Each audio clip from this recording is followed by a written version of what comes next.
Maybe. Nope, it's actually going to make me hit the... Oh, no, it is live. Okay. Maybe. Are we live? Oh, hopefully we're live. I'm checking out. Don't know, because, again, I'm not used to StreamYard. If we are live, welcome aboard. If not, I'm going to have to hit the freaking stupid button here in a second. We are live. Okay, good job. All right, welcome to the stream, guys, today. Important topic today, and I'm really something that I want to talk about personally, being all the facts that I didn't even stop this preview because it bothers me because I'm watching myself from like 30 seconds ago. What's even worse is when you hear yourself from 30 seconds ago. Well, I make sure I don't have that on. But anyway, so this is an important topic for anybody that watches YouTube and anybody that makes content on YouTube. I'm sure you guys have all seen maybe pop up in your recommended videos, or have heard about the fact that coppa, C-O-P-P-A, and YouTube have had a disagreements of sorts and have had a settlement in court, and their reaction to that settlement and what they have imposed upon us YouTube creators that could and will affect you viewers that are watching videos. No matter what kind of content you're watching, whether it's adult or kid related, it will eventually affect you, either the viewer or a creator. Now, what essentially happened was, about 20 years ago in 1998, FTC came up with a rule to help protect kids from child predators, actually. This was designed to keep child predators from getting a hold of kids' personal information online. So phone numbers, addresses, names, things like that. All well and good. There was a few discrepancies. If you remember as a kid, you remember the birthday clubs and stuff from when we were kids that you could sign up and you get free stuff every year on your birthday and different things like that. You ever notice that there's none of those anymore? Okay. Federal government took it away from us. FTC is the reason why we don't have any of those birthday clubs anymore, because of the fact that you cannot collect data or information on kids. And what is exactly a birthday club? You're collecting their name, address, and their birthday. And so the biggest company that got nailed with that way back in the day was, remember Mrs. Fields cookies? Oh, yeah. Yep. They got nailed hard because they had, you got a birthday cookie on your birthday. And they used to have this sign-up club. And you would just have to sign in your name, your birthday, and your address and send it in. No parental consent. A kid could have gotten a box of cookies and sent it the hell in. And so they got in big trouble with that. Yeah, Tisha, we will get to what else all going on here in a minute. There is a lot of people throwing hate a lot of different directions, when really I wouldn't say there's actually any one person wrong here. I think it has a lot to do with a lot of people protecting their own assets and their own butts and different things. And we'll get to it in a minute in depth here. But also, if you're in here and you're enjoying the content, please hit the like button. It does help a lot. Anyway, so there's going to be a lot of information, and I'm going to try to get it out here as quickly as possible so we can maybe possibly move into some car content. But anyway, so fast forward to around the year 2000, FTC decides to basically do a revision on their law to make it more up to date to what is concurrent and what is happening now. So they proposed some changes, and over a 3-year period, they came out with a new set of rules. And they now started to include cookies, not Mrs. Fields cookies, but internet cookies, which are little bits of information and data that is stored on every website or page that you visit. Get somebody here. Who is this? Is this Chris? It's Chris. Hey, welcome aboard, Chris. What up? We are talking. We're talking coppa today, and how it affects YouTubers and potentially even TikTokers, Instagrammers, Twitter people. It'll snowball. And I think I'm hearing an echo from you, Chris. Don't know if it's, but anyway, so in 2013 they came out with some new guidelines and new set of rules for coppa, which included cookies and not being able to collect personal data, as in information of where kids are going and what kids are doing online. All well and good. It was all well and good, and everybody tried to comply with it. Basically, that's why you see a lot of sites today say you must be 13 years of older to use this site. That is, again, the coppa rule, because if you're under the age of 13, they cannot legally basically track you on the site. And that's why that's anything is over 13 or under, 13 or over, or you have to have a parental, basically a parental permission form for you to be on the site. You have to go get a parent to sign you in and create an account for you. YouTube did that. YouTube has what they're calling an age gate.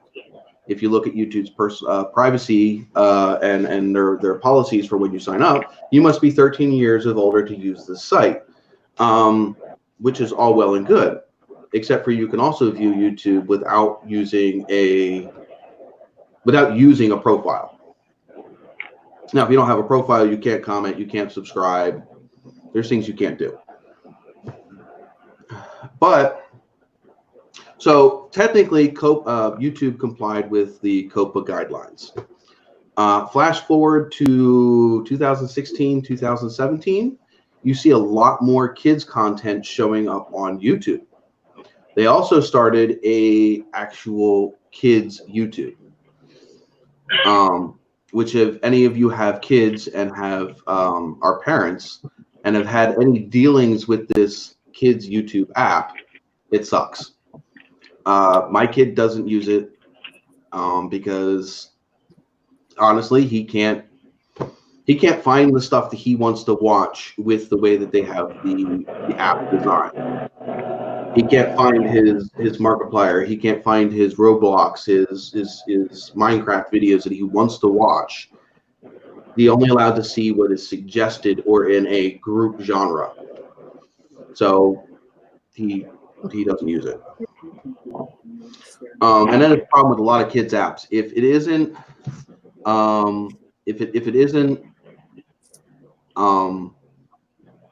what kids are going to want, they're going to not use it. Dailymotion is an alternative to YouTube, but they don't have a comment section. But the problem is, Jesse, what is happening to YouTube will happen to Dailymotion. You can watch people run from YouTube to Dailymotion and other video sharing platforms, but this will follow. It just hasn't hit yet. Once the FTC and coppa are done with YouTube, they will hit the other platforms. They will, but it's not necessarily the problem. FTC and coppa are not really the problem. It's the way that things were implemented that are the problem. Coppa just says you need an age gate. YouTube kind of has an age gate. They still do, and you can also have you can make it so that way if you don't identify yourself as over 13, you don't get any of these things. Which, like I said, YouTube already does that. But you have to be 13 years of older to watch YouTube. The other thing you have to do is you have to link your policy and the data that you're collecting. You have to have a place for people that are requesting it to be able to go view it, aka parents to go see what data you are actually collecting. And you have to give the parents the choice to be able to give that permission for YouTube to be able to collect data on certain age groups. The other thing is if you are a general audience, which means you're not making videos specifically targeted towards kids, you are supposed to be exempt from this coppa law, because it is only videos directed towards kids. So if you are making general audience content, you should not be affected. Now, what happens is YouTube implemented a rule, and their thing was either are you child-directed content or aren't you? There was no middle ground. Are you just general audience? And that really puts a bind on people like me that make content. I have several videos. If you go way, way, way back, I did a series of video game videos with my friends. We were playing automotive video games, Forza, what used to be called Spin Tires, which now you can find on Xbox and PlayStation. It's now called what the hell's it called? Mud Runner. I think it's called Mud Runner now. We did a couple videos of that, and I'm waiting for them to be flagged. Now, granted, they were not made for kids' entertainment. They were general audience videos, mainly targeted to other people our age, because that's what we were chit-chatting about, things that are not necessarily kid-related during those videos either. But there is a lot of things that people are freaking out about. They're freaking out about the fact that, okay, if you make any content that appeals to kids. How long have you been into cars, Kip? My entire life. Since as far back as you can remember, right? Yeah. First memories of a car. Yeah, before you were 13. Oh yeah, absolutely. Okay, Chris, when was the first time you got interested in cars that you can remember? 5, 6 years old. So way before 13, right? Yep. So what? What'd you say, Joss? Yes, and my kid is 2 and is really big into trucks and race cars and everything. And we watch monster trucks, and we watch Busted Knuckle TV. Busted Knuckle, we watch, me and my 2-year-old watch together. So all of us in the car community, technically, we are all child attractive content, especially people like Cletus McFarlane. Yep. Send it, maybe not send it, Steve, but well, maybe send it, Steve. He has kids in his videos. Mm-hmm. Street Speed 717. Vehicle versions. You could just keep going down and down.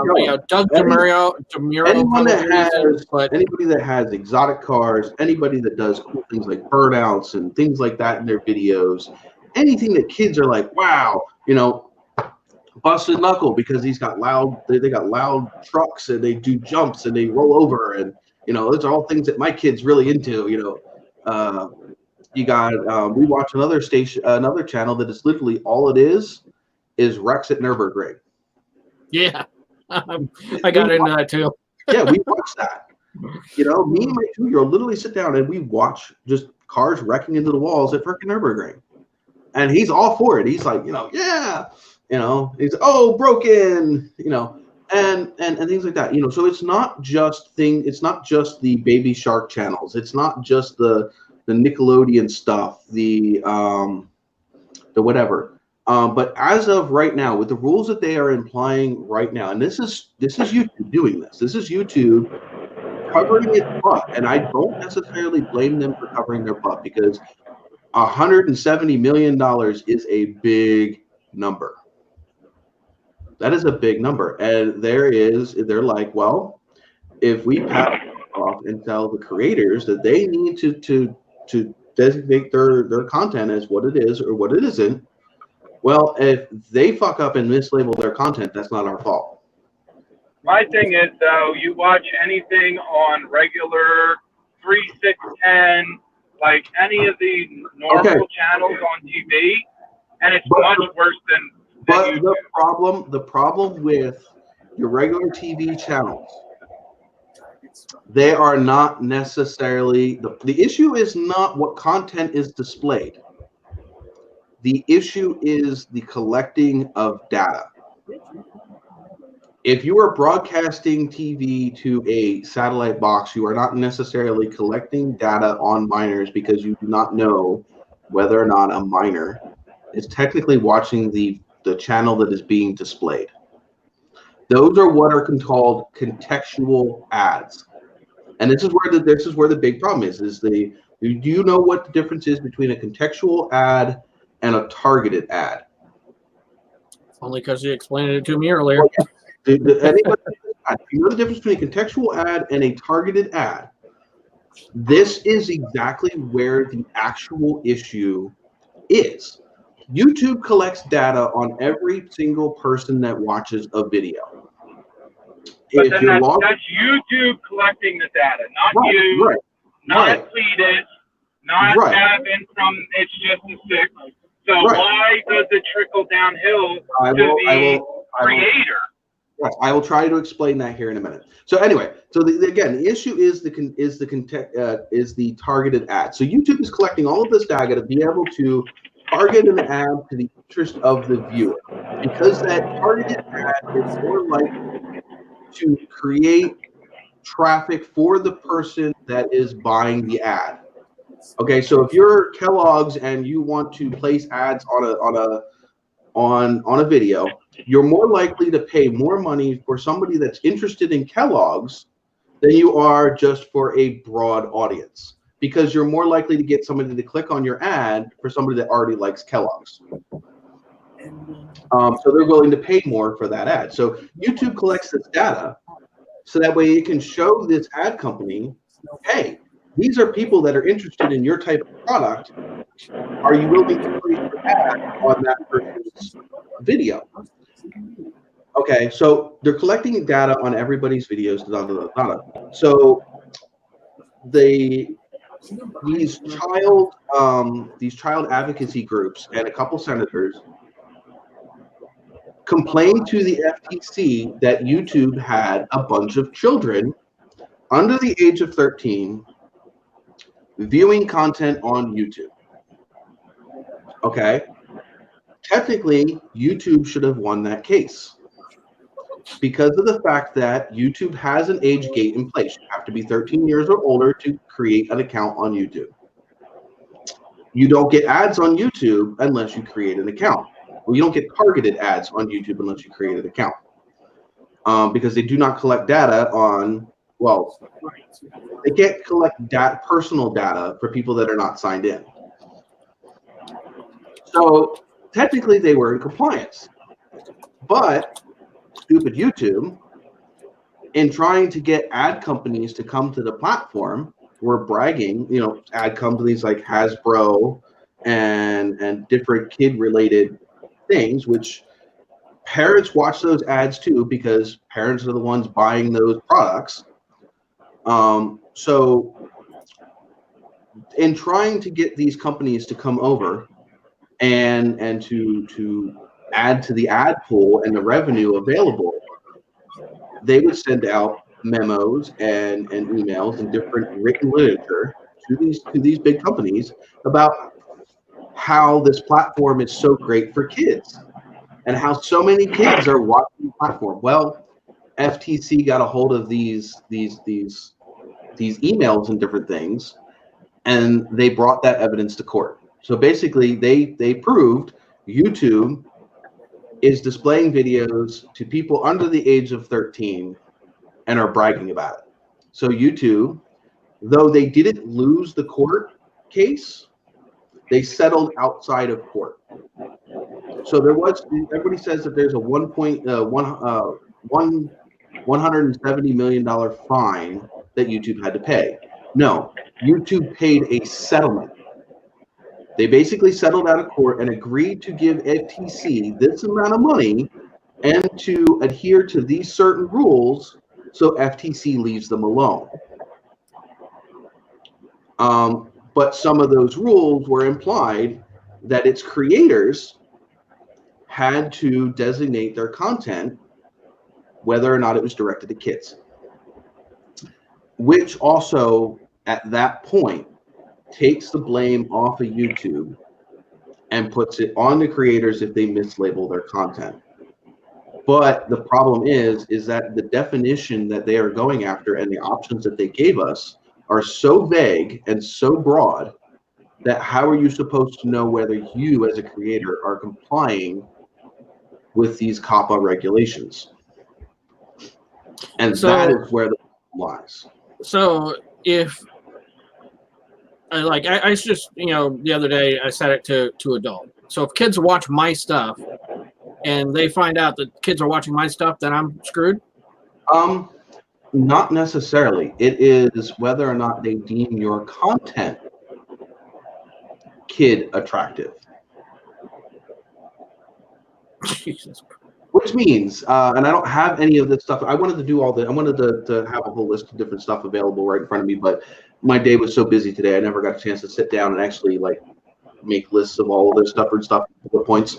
But I do want to answer Jesse's question right here. Jesse said, why do they have to collect data? Creators should choose what ads they want on their videos. First off, we as creators have no connection to, we just say whether we want ads on our videos or not. You can go in and you can say, I don't want certain ads on my videos, but the problem is it comes down to money. And as a creator, I'm going to get more ad revenue. I'm going to get more credit for my video. I'm going to get more compensation for me making that video by having targeted ads, which needs data collection, by about 90%. So as a person doing your job, okay, if you go into work today and they tell you, you have an option to pick what you want to do today and get paid $1, or we pick what you want to do today and you get paid $10. Which one are you going to pick? I don't know about you.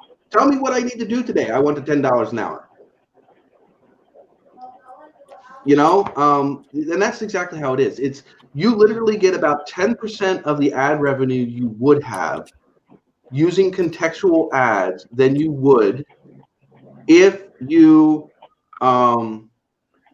would have gotten targeted ads. And old car auto guy, it is not that simple. If you tag your videos as not for kids and your content is deemed that it is kid friendly, not saying that you will, but you could lose your channel. You could lose the video. You could get a $42,000 fine per video that is in violation of that. Okay, there's a lot of it's not just a slap on the wrist if FTC wanted to come after you for your particular video. Now, that's not saying that FTC is going to come after you specifically. Generally, the FTC is going to want to go after a big name. A, because it's more revenue in their pocket if they win. B, it shows a bigger example. And whatever. But necessarily, the FTC doesn't necessarily want to go after the creator.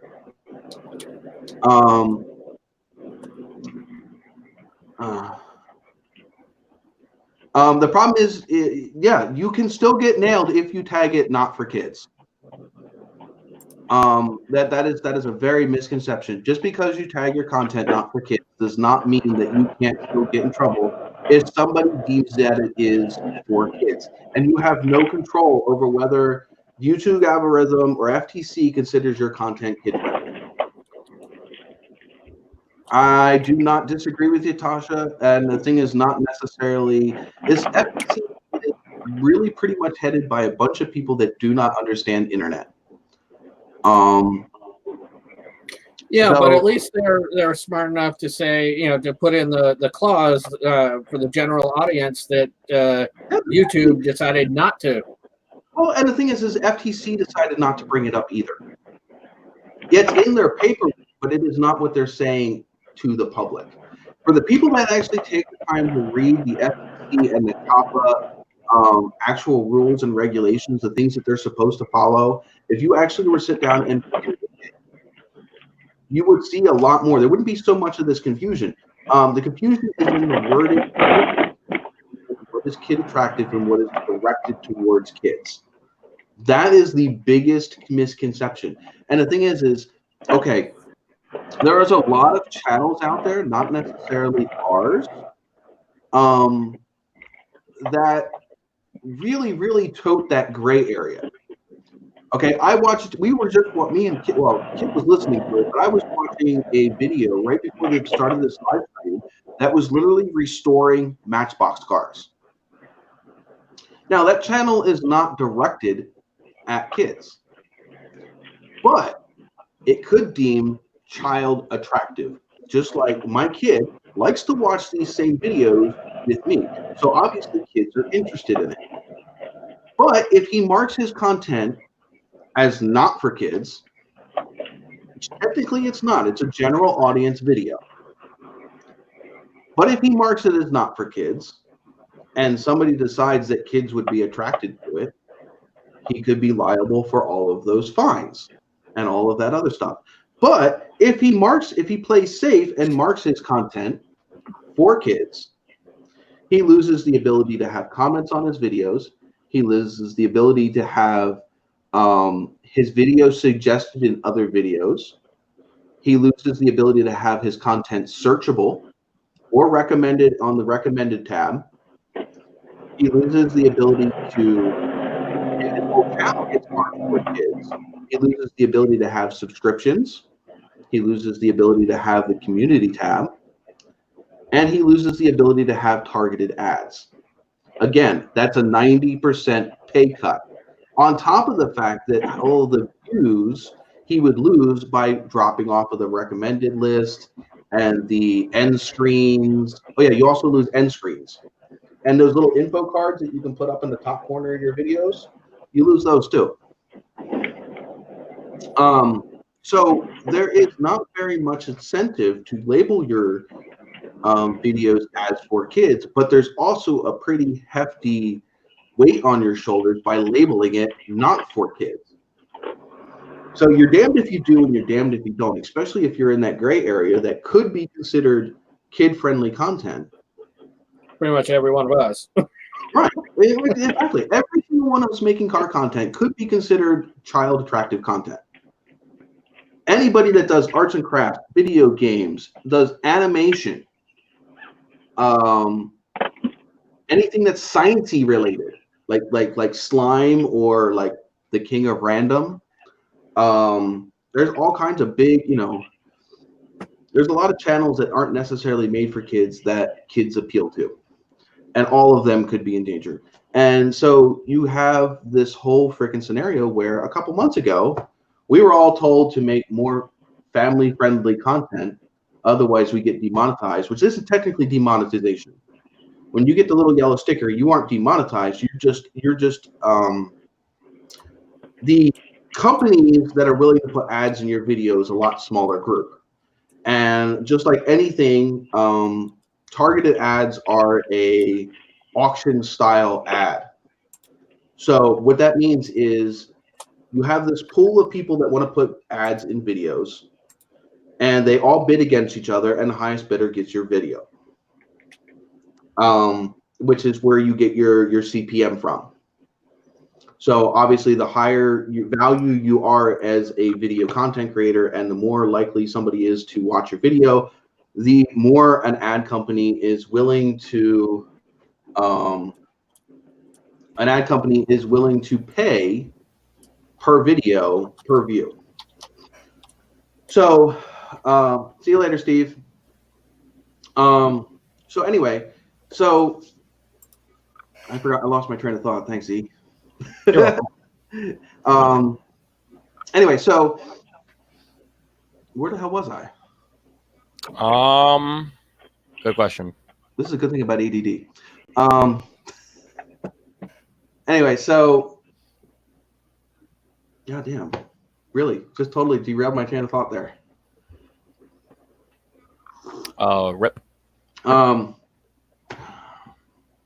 Oh, so you really have to watch what you click your videos as. So that's where I was. A couple months ago, everybody was complaining about the ad apocalypse and having to become family friendly or less edgy. Can't talk about content that might offend people, can't talk about content that might be deemed too violent or too aggressive or too gory or what have you. You would get your video deemed not suited for all advertisers, which puts you into a smaller pool of people willing to put ads in your videos, which means if you have less people bidding on your videos, you're most likely going to have a lower ad rate, which means you're going to get paid less. And also puts you into a category of probably suggested to less people, because you're going to be only suggested to people that watch content like yours. You're not going to have the whole YouTube to be suggested to. So again, you're going to then have less views. So people started making content that was more child friendly and closer to a more broader audience range to get more views and to be more relevant. Now you're getting hit from the other end. Now you're basically being told that if you are too friendly or too kid attractive, you're going to be stuck in this made for kids section where you're going to not get you're not going to get targeted ads, which means you're going to get about a 90% cut in the amount your ads are going to be worth. You're going to lose views because of the no end cards, no suggested videos, no recommended videos, things like that. You're going to lose your ability to have subscribers, all of those things. So you're going to lose all of that. So now you're stuck in this little tiny box. You got to be edgier than kid friendly, but you can't be too edgy that you're going to piss off the ad companies. And that's going to be bad for YouTube. In the end, YouTube's going to pay for that because they're going to have less creators making kid content because it's not going to be commercially viable for them to take the time to make that kind of content. You're also not going to have people making edgy content because they don't want to lose money that way. So you're going to be stuck with these kind of bland, mediocre, run-of-the-mill videos because they're not going to be too exciting, but they're not going to be too adult either. And like I said, that's going to hurt YouTube in the end, and it's definitely going to hurt kids.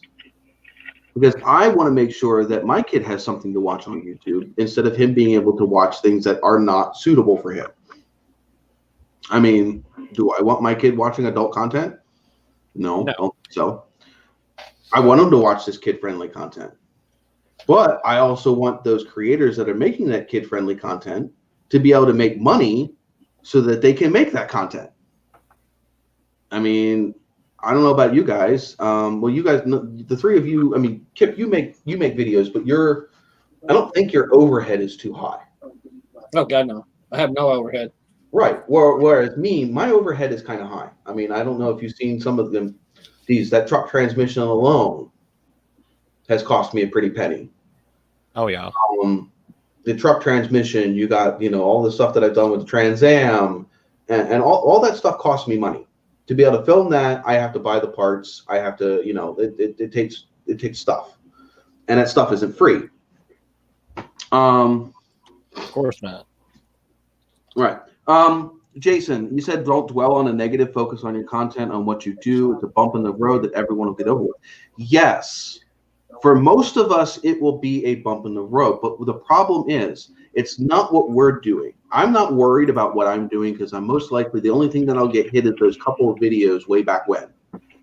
I'm worried about my kids and them having content to watch, and I'm worried about the content creators that I like to watch. Okay, I don't want to see the stuff that I watch disappear. I don't want to see the stuff that my kids watch disappear. Okay, I don't want to see the content creators that I like to watch and then I support have to stop making content.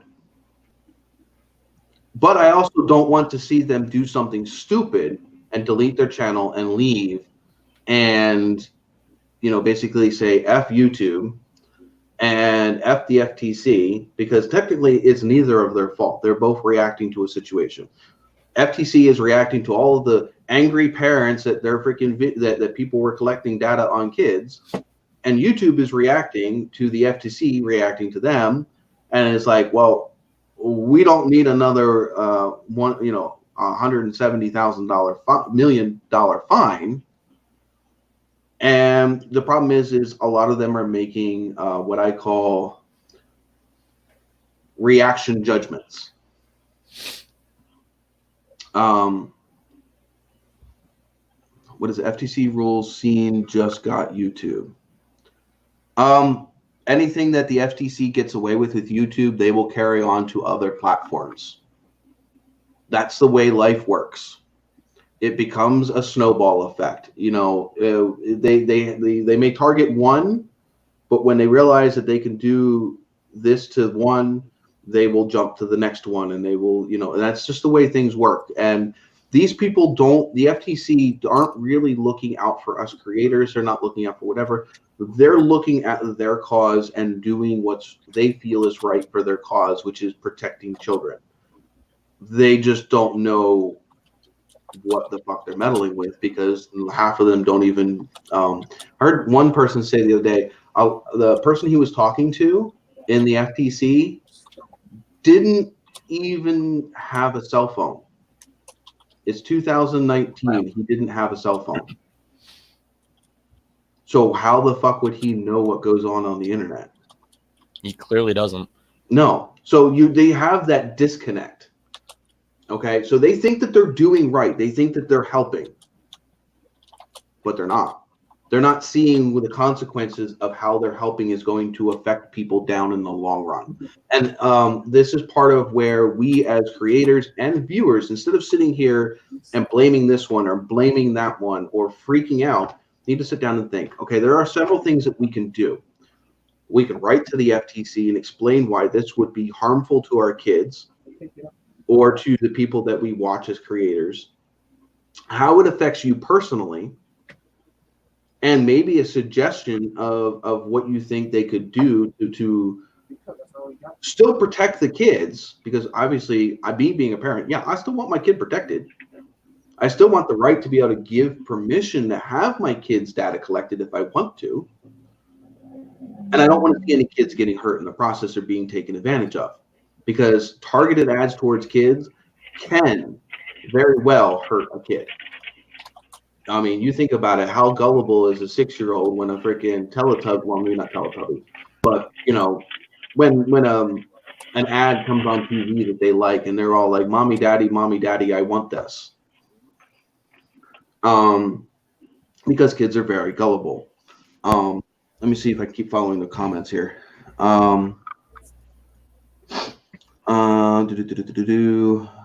But aren't you fixing up your cars regardless of YouTube? So actual overhead cameras, editing equipment, you're fixing up cars just to make content. Jesse, I'm not made of money. The money that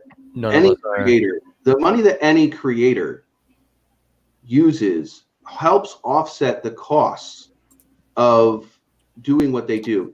If I didn't have YouTube, Jesse, I wouldn't be fixing my cars. Let's just put it that way. If I did not have YouTube, I would not have my cars. I would not be making content. I would not be I wouldn't be doing what I'm doing. I wouldn't be providing you guys with an entertainment source. Even just this live stream that I do every week is not free. I have to pay Streamlabs. I pay TubeBuddy. The computers are not free. Geez, this that I bought to help create better videos and better live stream to update my computers isn't free. And would I need to buy as good as a computer as I am if I wasn't doing YouTube? No, I wouldn't. Things like this, they're not free. They take time and money. So, you know, overhead as far as cameras and editing equipment, you know, yes, you can say that, you know, yeah, I'm kind of causing myself my own overhead. But you know what? If let's say your local car shop Yeah, they're just fixing cars. But they still have to charge, they still get money income somewhere, because just fixing the cars isn't going to make them the money. You know, they still have to pay for a shop location. They still have to pay for electricity in that shop. That's all overhead. So yeah, you still have to get paid for that regardless. You know, you're not going to do things for free. Yeah, I mean, it's just the way it is. Let's see, American Jesse Williams, for the smaller creator here, there isn't a ton of overhead, but channels like Street Speed 717, his cars are for his channel. Yeah, you got a point there, Kip. Mike would not have his McLaren. He wouldn't have bought that McLaren for himself. He's able to buy that McLaren because his content reimburses what it costs him to have that car. And if it didn't make him money, he wouldn't have it. And he said that time and time again. When a car stops making him money, what happens to it? It disappears. Grandpa stopped making him money. It started costing him money. Well, it was no longer financially viable for him to own that car. It went. He sold it, recouped his losses, and sold it. Just like all of the other ones. When his camouflage Corvette broke, why did he sell it? Because it was costing him more money than he was making. That is the way a business works. And yes, although I'm small, this YouTube channel is a business to me. My overall goal, yes, is to offset the cost it costs me to build these cars. It allows me to continue to build these cars, because otherwise, without it, I probably would have sold them. And that would suck. For me, it would suck for me. It would suck for the people that enjoy watching me build these cars. I mean, granted, right now, the truck is, you know, I definitely have people that are following this truck build and do like this truck build. Otherwise, it wouldn't have things like this shirt behind me. Though I would much rather be building my Nova. I'd much rather be building my Nova right now, but the unfortunate thing is I need to have my truck done and fixed and back on the road. So that's why the truck is the content right now, because I only have so much time. I can't work on the truck and still have time to work on the Nova. Oh, girlfriend said stupid truck. So that's why there's a lot of truck content. I threw the truck out in the field for a year and said I didn't want to deal with it because I wanted to get the TA worked on. Truck literally sat out in the field. I didn't touch it. I probably could have had the truck done by now, but yeah. I didn't want. I wanted to make different content. I didn't want to keep making truck content. The truck's basically done now, so I want to yank the Nova into the shop and start working on that as something different. I have a lot of cool stuff planned with that car, but I can't do that without YouTube's income. I can't do that on my own. So if you're not getting compensation for the time and effort you put into the videos, you're not going to continue to make videos. And the thing is it's not just the money you put into a channel. Kip, how long does it take you to edit one of your car show videos? A good hour at least. At least an hour, and they're what, 10 minutes? No, yeah. You're not even. Are they 10 to 15? Yeah, 10 to 15. Right. And but you're not really working. What are you working with for as far as editing software? Adobe Premiere. Adobe Premiere. That costs you money, doesn't it? Well, it would cost you money. If anybody who doesn't know, Adobe Premiere is like what, $400? No. It's like $23 a month is what it costs me to run that program. Right. Jesus. So if you aren't making at least 23, you know, and I know you're not making anything off of YouTube right now, but that's $23 every month he has to overcome just to turn a profit from YouTube. If you were to start monetizing his channel right now. I tell you what, it takes a lot of views to make $23 a month in YouTube.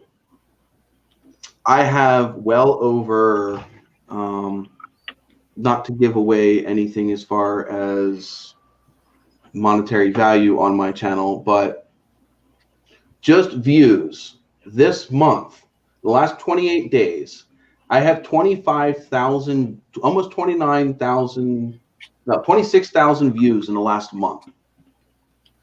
26,000 views in the last month. And I'm not bringing home a giant fat ass check from YouTube. So you can imagine how many views it takes to make money on YouTube. So small creators will take anything they can get. But again, also, I wouldn't have that many views if it wasn't for YouTube collecting data. Most of my views, if I go back to this over here, if I go to my reach, okay, it tells me on the new YouTube Studio where I'm getting my views. So,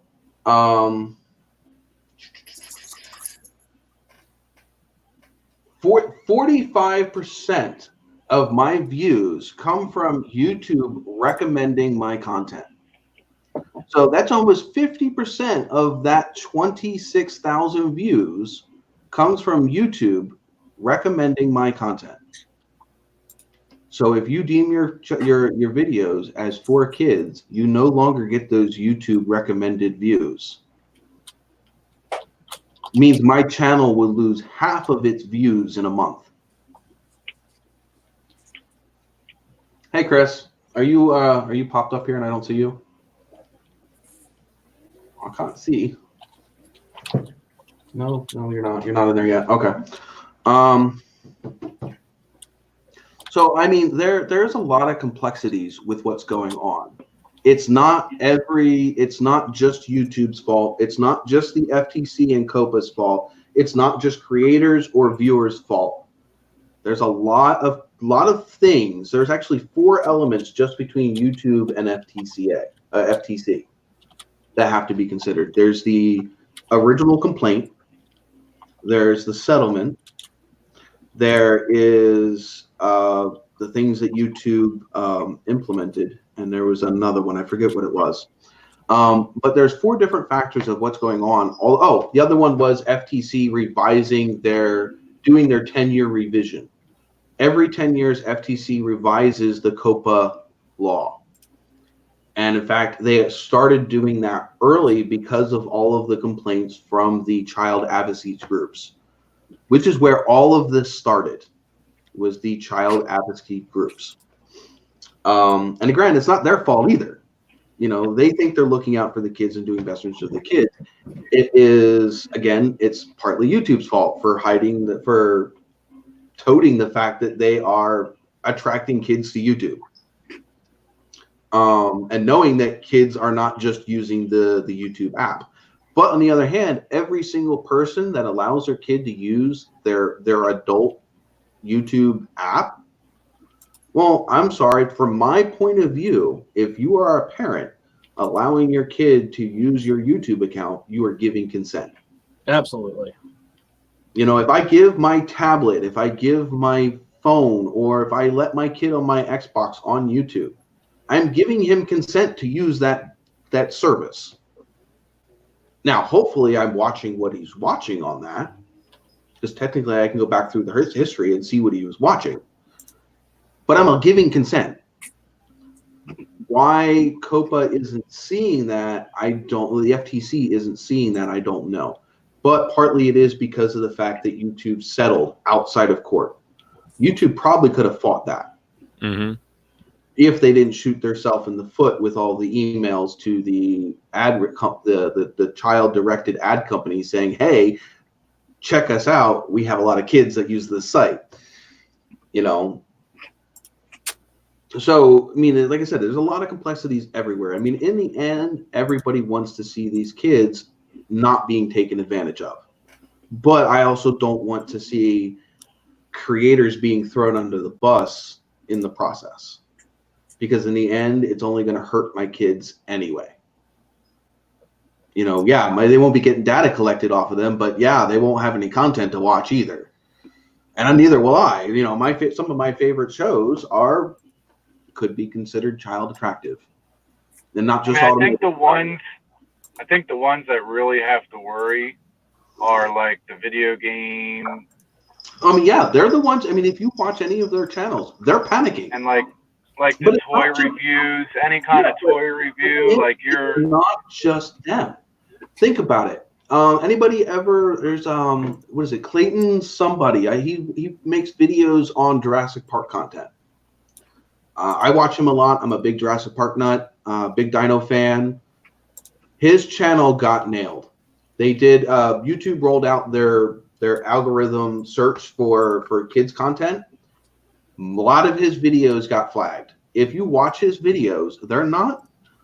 I wouldn't say they're not kid friendly, but they're not directed at kids.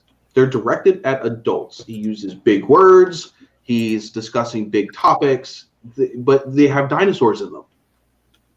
You know, every single video has dinosaurs. The whole beginning of his intros is an animated piece with superheroes and dinosaurs. But he's not a child directed creator. But he still got picked up in that giant fishing net. I mean, that's exactly what it is. It's like the difference between using a fishing pole and a drag net out in the ocean. You know, you're just gonna collect everybody. I watch yes, and Camaro time's exactly right. There has to be a middle ground. And actually, right in the law, there is a middle ground. But if you look at this from YouTube's point of view, because of the way that the law is written, the definition of what is child attractive and what is child directed is so vague that YouTube is just like, well, you know what? To be on the safe side, you're all going. You know, if I can't distinguish what is child related, what is child attractive, what is child directive, and what is general audience, well, they're just going to put you all in one big bucket and say, here. Well, exactly. I mean, YouTube's not going to stand up for creator. They're not necessarily going to. They're going to look at it at this point. They have to make money, and they have a bottom line, and they have to protect their company. So if they have to cut off a limb to save everything else, they're going to cut the limb off. They can fix it later. It's a simple saying: crap rolls downhill. Right. And the thing is at the end of the day, they're a big ass freaking company. They will take a hit and take a small loss to save the whole company. Yep. But in the same sense, if they would stop freaking out and start listening to creators and the FTC work with creators, they can come up with a system that works a lot better. But they also had to react now.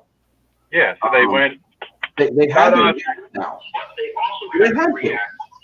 They had to react now because they still have to comply with COPPA. What they're doing is they put out an initial, here's our quick fix. We're complying. Then they can start working on a more refined, more a better solution. You know what I mean? They have to put out something right away, but it also is going to take time to find a better solution, which is causing everybody to freak out. A couple months down the road, I'm pretty sure, a lot of this would be settled out. I don't think we need to be freaking out as much as we are, but with things the way they are currently, you need to be worried. I don't care what content you make. But the problem is what I don't see a lot of people talking about is what are the consequences for the viewer? How is the viewer, you know, us people watching other people's content, how is that going to affect us? You know, you could lose people that you enjoy watching because YouTube becomes not commercially viable for them. You know, I know several companies that say they're not going to stop making videos, but they're going to have to go back to work to be able to make ends meet. And which means they're not going to be able to put out as much content. They're not going to be able to put out the content that they used to, because instead of being able to do it full time like they used to, they now have to do it like I do on their days off after work, you know, whatever, which life gets in the way. I have 3 kids. I have a full-time job. My cars in my shop that I work in is 30 minutes from my home and an hour and a half from my work. So even if I were to leave from work and go straight to the garage, that's an hour and a half after I'm done work just to get there. Not including setting up and starting to work and everything else. By the time I would get there, it would be like 6 o'clock at night.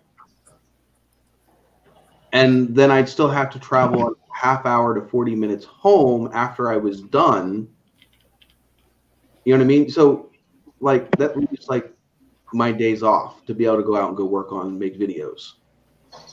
So, I mean, you can see how like my content doesn't come out all that often. Why? Because I don't have time. Nor do I have money to dump into my channel by making a video every week. Let's see. What's the hippity haps, people? We are talking about coppa today. All right, Sean. I just got home, so I'm gonna hop off. I will be in the chat in a few minutes. Okay. Thank you. No problem. Later. Yeah, we're talking about any questions you may have concerning coppa, any fears you might have, and basically, I'm trying to not make people afraid, but at least make people aware of what's going on, and that they should at least be concerned as a viewer and a creator, and how YouTube works for us creators, and why we do what we do. Let's see. I'm going to go back through the comments because I did go on a big speech, and I want to make sure that I catch up on everything. While we are waiting, why don't we do what's in the cup? Kip, if you want to start. Sure. Sam Adams Winter Lager. Winter Lager? Yes. Festive Bach with spices. It's pretty good. I'll have to see if I can find that. Not bad at all.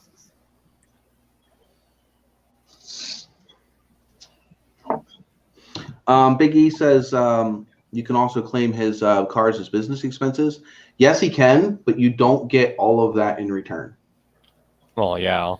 So I mean, yes, I can claim it, but the only thing is you can only claim it as business expenses if you go LLC. Yeah. So if he's not an LLC, then he's not able to do that. And technically, I'm not an LLC either right now, so I can't claim any of this as business expense. Just to point that out. But if he made somewhere else, he would probably have the same cars. Jesse, if you take where Street Speed 717 was before his YouTube channel, he would not be making this money to buy these cars. He would not. He was working as a part distributor for a Mustang restoration company, I do believe. Forget what it was called. Pony Parts. Yeah, he was working for Pony Parts before he started doing YouTube. Pony Parts. And I'm sorry, you're not buying a McLaren working there. Oh God, no. I mean, maybe a Hot Wheels car. If he wasn't working for YouTube, he would not be making that kind of money. Not to mention, he does not.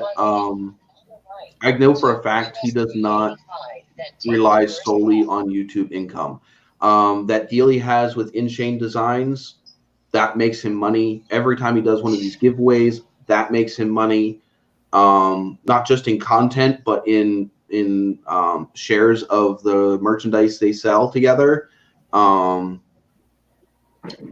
So I mean, like, everybody makes out with those giveaways. InShane Design makes out. The Matt Beaver and the car dealership makes out when they buy those cars, and he makes out either by YouTube content or the merch.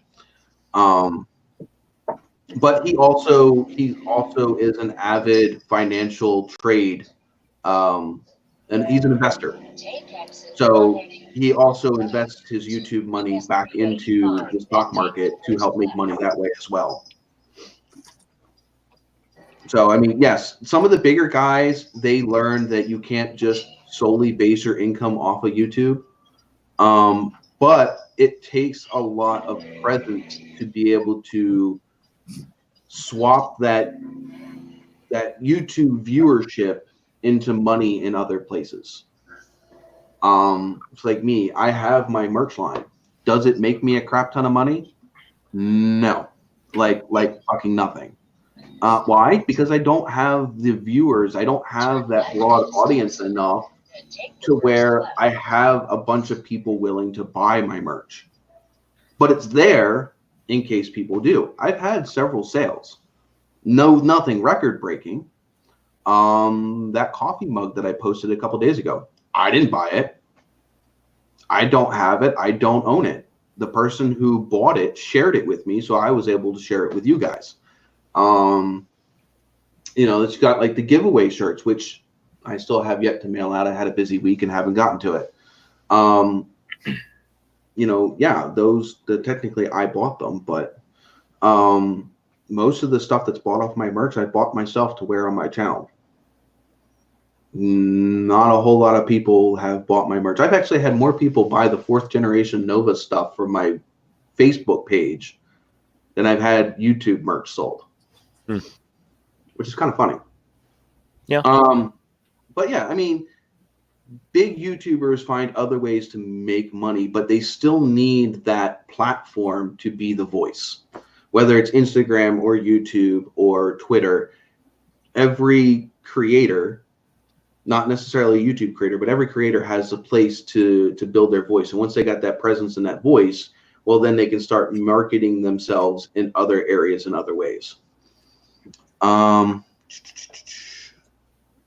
Let's see here. He might as well, but he doesn't make $300K a year. That's correct, Kip. As parents, we are in control of what our kids watch, not YouTube, not FTC, and not creators, but parents. Yes, you are correct, Jason, but the problem is like everything else, government feels they need to step in and tell us parents what we can and cannot do. Anybody that's ever had a run-in with, what is that called? CYS or whatever they call it in your area. We call it Children and Youth Protection Agency here. CPS. CPS, yep, Children Protective Agency. What is it? CYS. Children and Youth Services is what it's here in PA. Oh. How many times have they stepped in where they didn't need to? And how many times have they needed to step in and didn't? But that's a totally different topic. But anyway, again, it's still the government stepping in where they think that they need to, when sometimes they do more harm than good. Yeah. By the way, Big E, what is in your cup? I got some fresh, high-quality air here. Air again? They're going to start charging you for that. Yeah. He's on a roll. I know. All right, Chris, what do you got in your cup? Okay, let's run the gamut. Barks root beer from Wendy's to go with the spicy chicken sandwiches and chili. That'll make your taste buds on fire. Yes. Extreme coffee. I don't know. You'll have to ask Miss Formula what she made, because she made it before I left the house, and the stuff it's got kick-ass flavor. I'll have to. And then we have our tropical drink. It's like energy caffeine drink and some kind of a berry blend type thing. Do you just got a whole freaking refrigerator there next to your truck or something? I mean, next to your seat or something? I got a refrigerator right behind my head in the sleeper. Because you got like a whole bar next to you. Just none of it alcohol. I could take the passenger seat, put one in real easy. It'd be real sweet. There you go. I mean, we can have nowhere to ride. We can even go down the gamut almost. What's in the refrigerator? Eggs, 2 different kinds of Kentucky branded brown sugar ham and hickory smoked ham. I hope you're not cooking any of that while you're driving. No, I can. I've got a little plug-in lunchbox that plugs into a cigarette lighter. It's like an oven that heats up to 350 degrees. You can actually make a meatloaf in that thing in them little mini bread pans. I have done it. I have a crock pot that I can sit in a box with a lid and a band to hold it shut. He can make spaghetti sauce while he's on the road. He can make All right. I'm only limited by imagination. That segment may end up being what's in the truck. I don't know, but we'll go to that later. Anyway, so any guesses as to what I'm drinking? Looks like eggnog. White Russians. No, it's not a White Russian. Kip was right. It is Southern Comfort's non-alcoholic eggnog. Sweet Jesus. Spiked with Captain Morgan. It was non-alcoholic. But yeah, it's only because I don't have any Southern Comfort. And yes, thank you, Jess, for your rum that you haven't drank in over a year. Well, yes, it just did buy me the eggnog because I'm a broke motherfucker. Aren't we all? Yeah, I'm not rolling in dough on YouTube or my regular job. Jesse says, all right, see you later, Jesse. I'm sorry I missed that. Maritime said we already covered that. It needs to be a middle ground. Pete, there is a YouTube for kids. It sucks. Kip might be able to freaking attend to that because I do believe he has kids. Oh yeah, my kids are old enough that they don't even go anywhere near it. But I just know it sucks. Okay, well, my kids are young enough to use YouTube Kids, and they absolutely hate it. It sucks. It's got all the good intentions, but like anything else, it sucks. He doesn't like it. He can't find channels and the shows that he wants to watch. Not that they're not on YouTube Kids, it's just their platform to get it to them sucks. So he just tends to hop on my YouTube, and he asked me. I say, sure, you can go ahead and watch what you want to watch. Half the time, I enjoy what he's watching too on YouTube, unless it happens to be some Minecraft bullshit, and then I'm like, forget it, go find something else to do. Yeah. But a lot of times he watches stuff that I'm also interested in. He likes creative stuff. So, we're gonna say hello to Mrs. Formula. Michigan Mechanic said hi to you already. My thing is when I was 13, I was dreaming and prepping and owning a car one day. If we had YouTube back then, it would have loved looking at car videos, but would not be able to do it with coppa. The problem is coppa is not the reason why. You can definitely watch car videos under 13. The problem is that they need a way to judge whether the person is viewing the content is above 13 or below 13. And to be able to turn off targeted ads for that particular viewer. But right now they have just thrown a giant blanket over the whole situation, and that is why we have the mess that we're in. Camara Pete's cup is half Coke and half Pepsi. I don't know. Wait a minute. Are you saying they're related to the government? Cool. They've built a mountain wall to cover a molehill. Something like that. They did typical business measures. Let's freaking blanket the freaking situation and then ask questions later. Save our asses now. Clean up the mess later. No,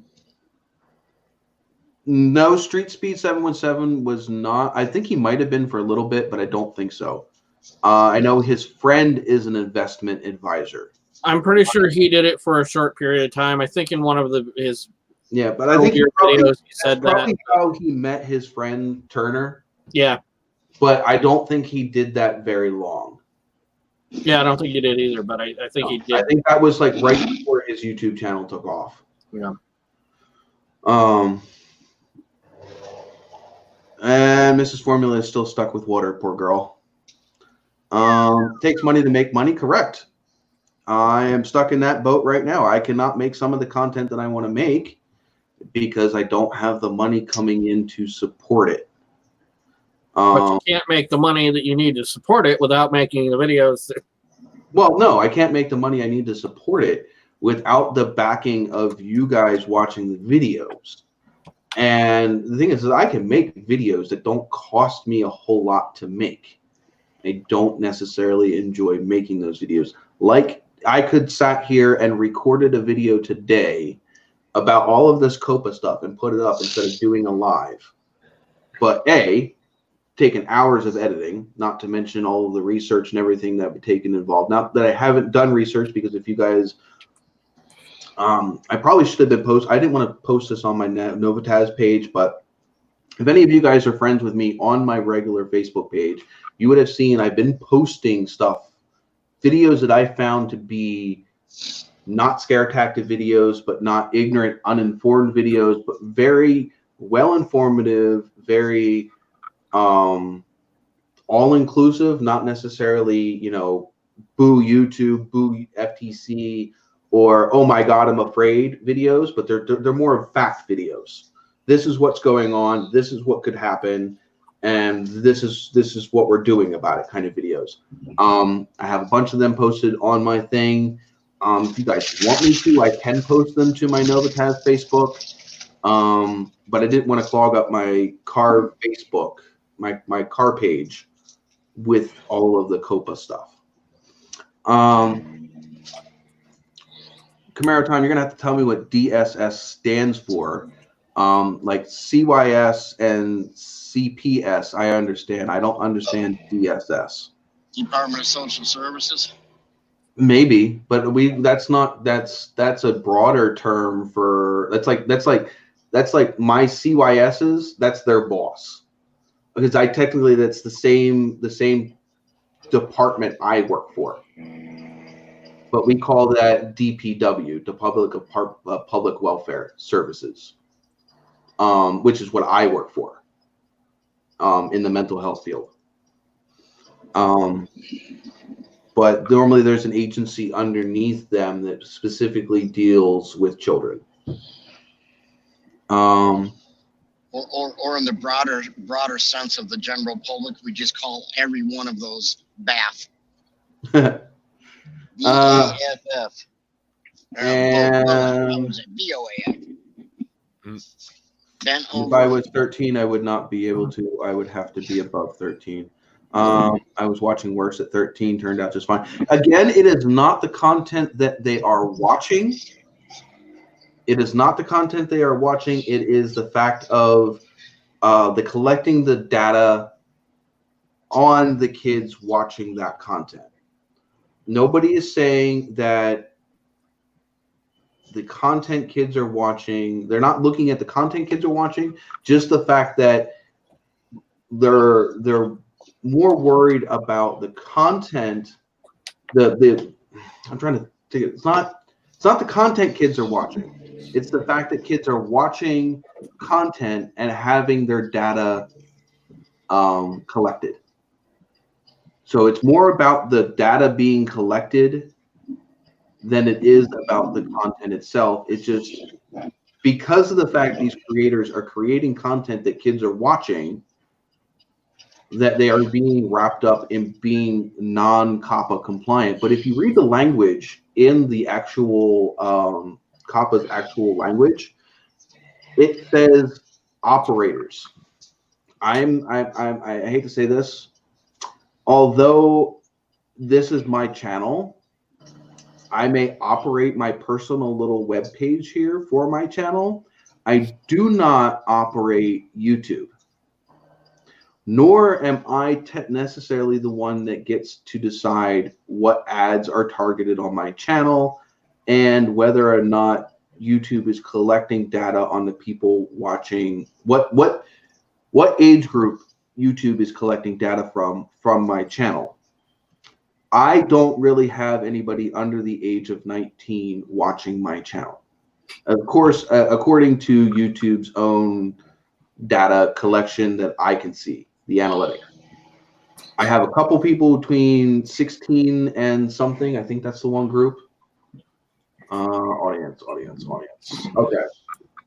So if I break it down to age groups, 13 to 17 years old, 0%. 18 to 24, I have 10%. The biggest majority of my channel, and one has 27 and 26 respectively, is 25 to 34 and 35 to 44. Those are the two biggest age groups that I have that watch my channel, followed closely by 45 to 54. And a majority of them, 98% of it is male. So yeah, I don't have a majority of my content that is labeled, but they don't even have a category for under 13. because technically nobody under 13 should be on the platform. But I don't even have anybody at 13 to 17 that watches my content, which is actually where the money, that's where the money tree is that 13 to 24 years old is where you're going to have the biggest subscribers. That's why Cletus McFarland and Street Speed 717 and them people have so many viewers and subscribers, is because they hit that age group. Mm-hmm. And that age group loves subscribing to things. They love watching YouTube. And yeah, yes, us older folks, yeah, we watch it casually because we didn't have it as kids. Well, I'm headed out for the evening. It's been really good fun. Catch me Fridays on my live stream. Yeah, I missed you. Yeah. I went to go check on it, and then I saw your post. Yeah. One other little quick shout out. After Thanksgiving, I'm going to start doing a separate live stream for Buy It or Boo It. I'm just trying to figure out what day it's going to work best to do it. So, all right, well, keep us updated. Absolutely. Take care, guys. All right, see you later. Have a good night, man. So back to the comments here, because you guys have put out a lot of comments here, and I definitely want to make sure I hit it. There was that vent situation. I don't remember that one. Okay.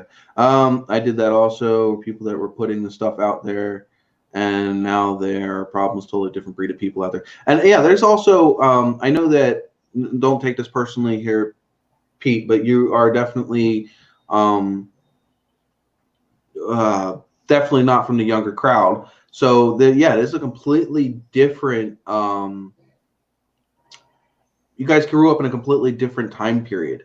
I mean, even my time period was different because we were just starting to have things like YouTube and stuff like that when I was a teenager. So, you know, and I really wasn't super big into YouTube until I started making my own videos around 2012. Is when I started really getting into YouTube. And I was making videos before I found out I could make money making videos. When I was growing up and watching one of those videos, there was no way for one of those people to contact me and try to lure me in somewhere. Yes, but today's day and age there is. But that was originally, the original intent of COPPA was to stop people from being able to contact minors. Though we did have that issue on YouTube a little while ago where adults watching really child-directed content were leaving contact information in the comments of those videos, which is also why they are turning off comments to child-directed content, to hopefully stop some of that situation, which is, hey, you know what, if that's what needs to be done because people are assholes, well, then that's what we need to do, because I definitely don't want my kid running into one of those situations. When I was growing up watching one of the Pain Olympics came out when I was 13, 14. Can't be worse than that. I don't even remember that. Department of Social Services. Okay. CPS is part of DTS. Yeah, CPS is actually the organization that I was thinking of, which is Child Protection Services, which is underneath Department of Social Services, just like we have DPW and CYS. Same thing. But we are not collecting data. YouTube is. Yes, you are correct, Pete. But the problem is the way that the settlement turned out. YouTube transferred the liability from itself to its creators by putting up that made for kid content or not made for kid content criteria. When they did that, they passed the buck from themselves to the creators that are actually putting out the content by saying, well, they checked that it wasn't for kids, so it was safe to put those ads there because that content wasn't for kids. That's how they're looking at that. So by doing that, they're washing their hands of the situation and said, we did our part to comply with COPPA. Now you can go after that. And also COPPA is trying to change the law to include creators as operators. Whereas by the definition right now, the definition of an operator is someone that operates a website. We don't operate a website. We operate a page on the website. So technically, by the definition that is in place as of the 2013 update, we are not considered needing to be COPPA compliant. But with this new settlement and everything, that might change. And that is part of the reason why a lot of YouTubers and everything are putting out a link, which I did have on my Facebook as well, where you can write to the FTC and let them know your thoughts. As long as you're civil, you think about what you're saying, and you write it in a way that is not discriminating, or basically you're saying things in a nice way to get your point across and not being bashing, because that's obviously not going to help anybody. No. That leaves me out. You can write something nice if you wanted to, Chris. Well, maybe you want to. All right, so I've I been think in situations where you tried to do it nice, nothing worked, and then you went and did it the way that it really needs to be done, and you got someone's attention. Yeah, but the problem is when you're talking to these people, all that's going to end up doing is making them want to freaking bury your head in a fucking, well, bury your whole body 6 feet under, because these people don't need to care. You got to convince them they need to care, and by being nasty is not going to do that. Anyway, so Typical politicians. I mean, it's all politically motivated. Right. So Camaro Time says, I can create a car video, no cussing, no sexual innuendos, no nothing, but I could not still list is as kid friendly, going by the YouTube guidelines. Again, that is still a gray area. Technically, anything that is kid attractive, you should have to worry about, and anything with cars in it is kid attractive. As far as I'm concerned, anything with cars in it is considered car attractive. If you have a car driving on a freaking screen, if your kid's a car kid, he's gonna be all over it like flies on shit. I mean, geez, I can be scrolling through my suggested videos on my YouTube, and my kid's sitting on the couch, and I pass one that has a truck in the thumbnail, and boom, immediately, race truck, big truck, and boom, immediately. And so you've got to think about that. That's, my kid's 2 years old. He's attracted to the thumbnail with the truck on it. You know, he's attracted to the video with the cars racing on the racetrack. He's attracted to the cars making loud engine noises. Granted, it's my kid and he's a car kid, but there are plenty of other little boys and girls out there that like cars. Plenty of them. Mm-hmm. Okay? There are plenty of kids that like slime. There are plenty of kids that like arts and crafts. There are plenty of kids that like video games. There are plenty of kids that like animated characters. The problem is, Mrs. Formula, how do you the problem is this is not for people under the age of 13. It only is reflected of the people under 13. And they cannot differentiate. The problem is differentiating who is 13, who is 12, who is 6. Because technically, to have a YouTube account, you have to be 13. It says it right. If any of you guys try to start another YouTube account, try saying you're under 13. You can't create an account without being directed to a parent's adult email. So technically, YouTube has been COPPA compliant the whole time. But the problem is that YouTube bragged about having kids on their platform watching videos, whether or not parents consented to them watching on the platform or not. YouTube bragged about it. FTC called them out on it, and YouTube decided to settle out of court. And in their settlement agreement, they agreed to certain policy changes. And it's those certain policy changes, actually not even, because YouTube told them, I wish I could pull that up. Let me see if I can find it real quick. FTC YouTube settlement. Because I want to read the wording, because that is where it is. It is in the wording that it matters. Oh, I need to make that bigger. That's okay.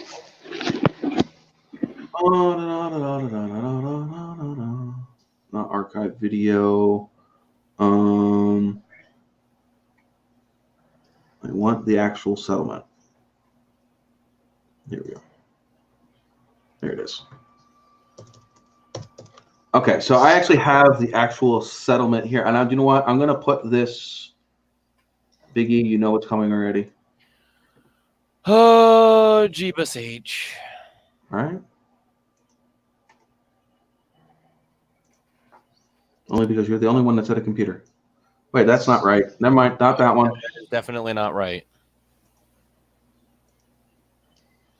That's definitely not right. All right, hold on. I'm gonna send this link. You're gonna have to scroll down to a little bit to be able to click on the settlement link because it's not giving me an actual link.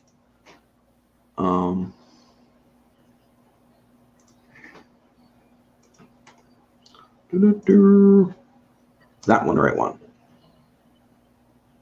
You guys let me know if that's the right one. No, that is not the right one. It's not the FTC whatever? www.cars.com.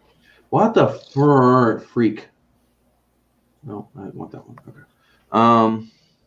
God damn it.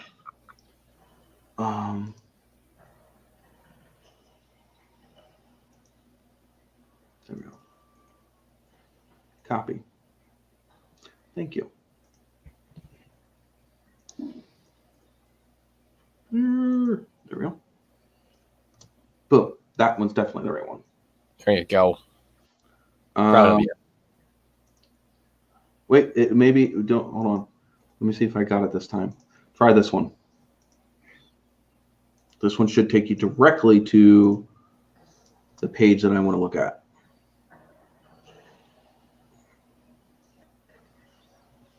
Did it? Is it a PDF? Yeah, it looks like a text document. Yeah, it brought me to page 1. All right, good. That's where I want you. All right. You just blow it up so it's like the full size so people can read it.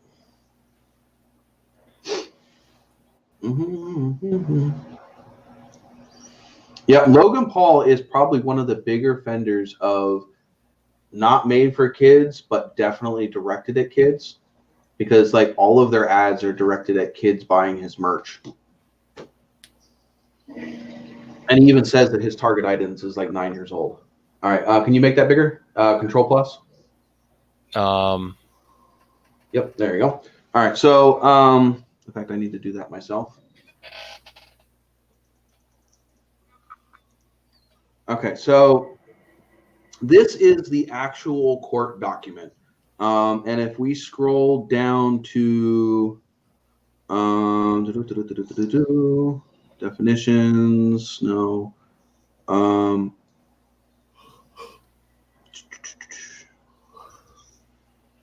I'm trying to find it. I don't have any of this shit highlighted, so.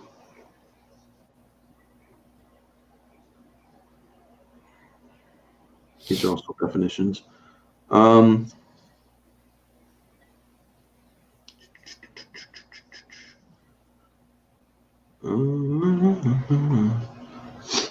right, this is still all definitions. Personal information bullshits. Release of personal support.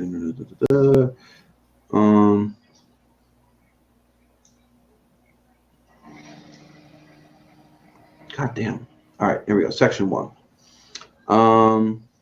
Failing. What page are you on? Right now, page 11. I'm still trying to find the page that I want you to look at.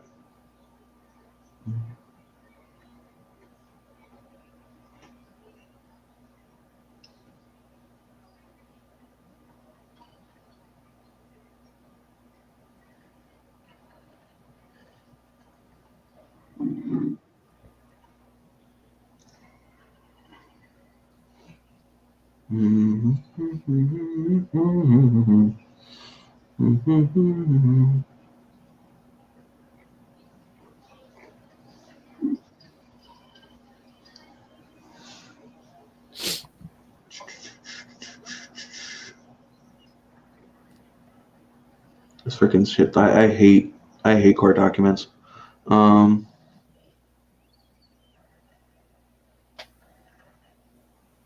This is why they have the shit all highlighted before they go online. Yeah.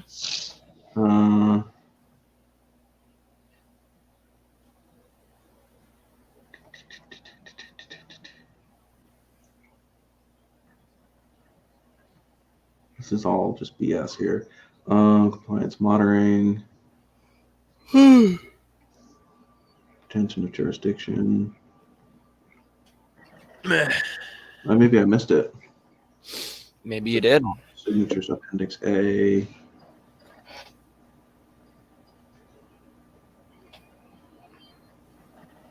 Okay. Regulations, definitions. Notice. I don't know where it is. Definition of parental consent. There was supposed to be an section that is deemed what is child directive content, which is what I'm not seeing here.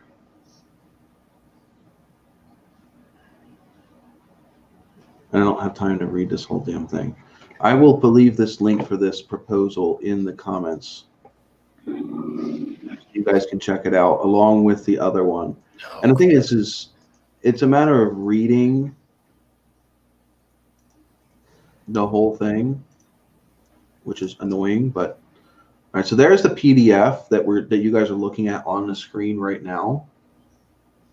You able to search? Hold on a second. I think I can search. At least I could on my I don't know how to do it on Google Chrome, so I'm going to do it in Internet Explorer because it's like that. Okay. Well, if you can search what is child directive and see if you can find it in the document. Like I said, I'm sorry, guys. I don't have that ability right here. Settings and more. And do. Fight on page. No results. No, of course they write child 50 times. All right, let's go through them one by one. All right, so do.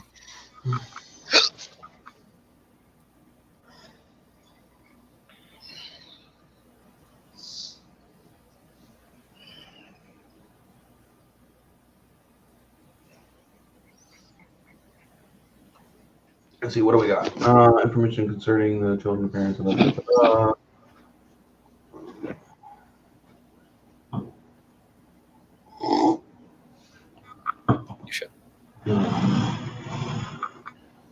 Hold up.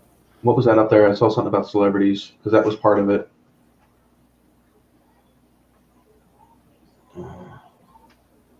Oh, pardon, child celebrities. And deeming whether or not a website or online, sorry, which section is that? T, website or online services directed at children? Mm-hmm. All right. I actually got to go back and click on my own link. I think it's part of definition still. Yeah. Okay, so that's exactly where I want to go. So it's T. It's page 9. I got it. So in determining whether a website or online service or portion thereof is directed to children, the commission will consider the subject matter, visual content, and use of animated characters or child-oriented activities and incentives, music or other audio content, age of models, presence of children, of child celebrities or celebrities that appear to children, language or other characteristics of the website or online service, as well as other advertising, promoting, or appearing on websites or online services directed to children. The Commission will also consider complainant and reliable empirical evidence regarding audience composition and evidence regarding the intended audience.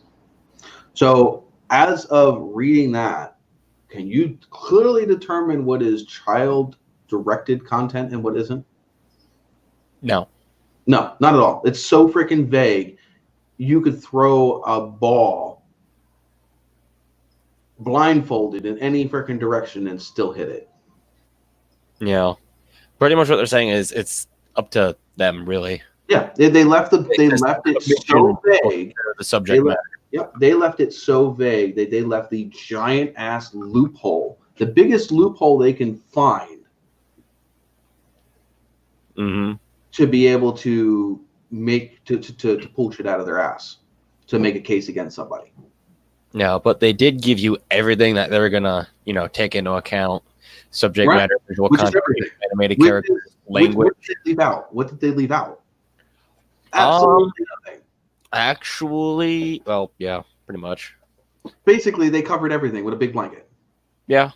Well, they said if you work in this parameter, which is everything. So what they clarified it later in a press conference. So by things like, all right, let's say audio content, songs that appeal to children. Could be anything. Well, think about the songs that YouTubers have to pick from, which is the non-copyrighted things. Most of them are whimsical or fun sounding or upbeat or happy, which is what kids like. Yeah. You're screwed. Okay. Let's talk about child celebrities or celebrities that children appeal to. Well, what is deemed a celebrity? If you're a big enough YouTuber, Markiplier, Jacksepticeye, I'm pretty sure they define celebrity at some point. PewDiePie, but the thing is again, they're also not considering the fact that, what were they talking about, like red carpet celebrities? Or are they talking about YouTube celebrities? Because as far as I'm concerned, somebody like PewDiePie, I would consider him a celebrity. Yeah.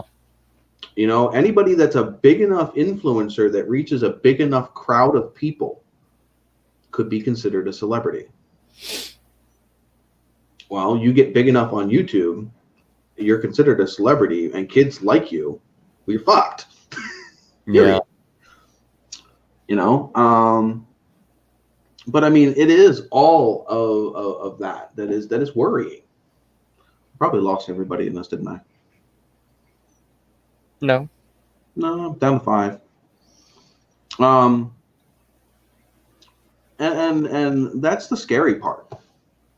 That is truly the scary part, is determining, are you safe or are you in compliance of coppa or not? And as a viewer, is the people that you like or enjoy watching as an adult, are you going to have to worry about them changing their content so that they feel like they can better be in compliance of coppa? Or are you going to have to worry about losing your creators? And as a parent, I'm worried about the people that my kids watch. Are they still going to be there for my kids to watch? And that's like I said, that's the scary part, because yes, this act is here to protect kids. And although YouTube, the coppa is not necessarily told YouTube they have to do what they did.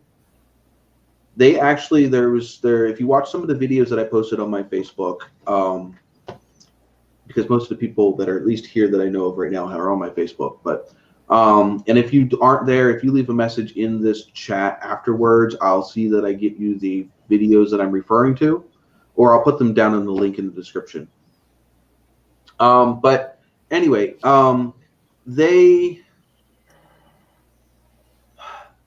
coppa and YouTube, they had actually a thing in a suggestion in place. Now, granted, it would have taken a little bit of legwork on YouTube's part, but if they put an age gate for anybody viewing the website, whether you have a profile or not. So as soon as you logged in, as soon as you came on the page, it asked you whether you were 13 or not. Okay. Mm-hmm. Technically, that would make you compliant with that part. Now, there's several parts you have to be in compliance with. There should be something in that freaking document somewhere about how to be compliant, what YouTube needs to do to be compliant. But putting an age gate in, so that way anybody that says that they're over 13 will receive ads, and anyone that says that they're under 13 would not. The other thing that they would have to do is a link to their policy on COPPA for YouTube, and also a link to the data that they collect. So parents can make an informed decision of whether or not they want their kids to participate. And, you know, there's also, they had 3 different things. You either have made for kids, general audience, or not made for kids. YouTube has failed to include the option for general audience, because general audience does not need to comply with COPPA, because it's not content directed at children. It may be child attractive, but it's not content directed at children. Yeah. You got to think about it. How many channels do you know of that do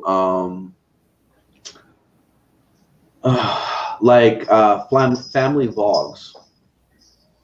Okay, they have children in them. They're family friendly, but are they necessarily directed at children? No. It's just following the day-to-day lives or week-to-week lives of a family.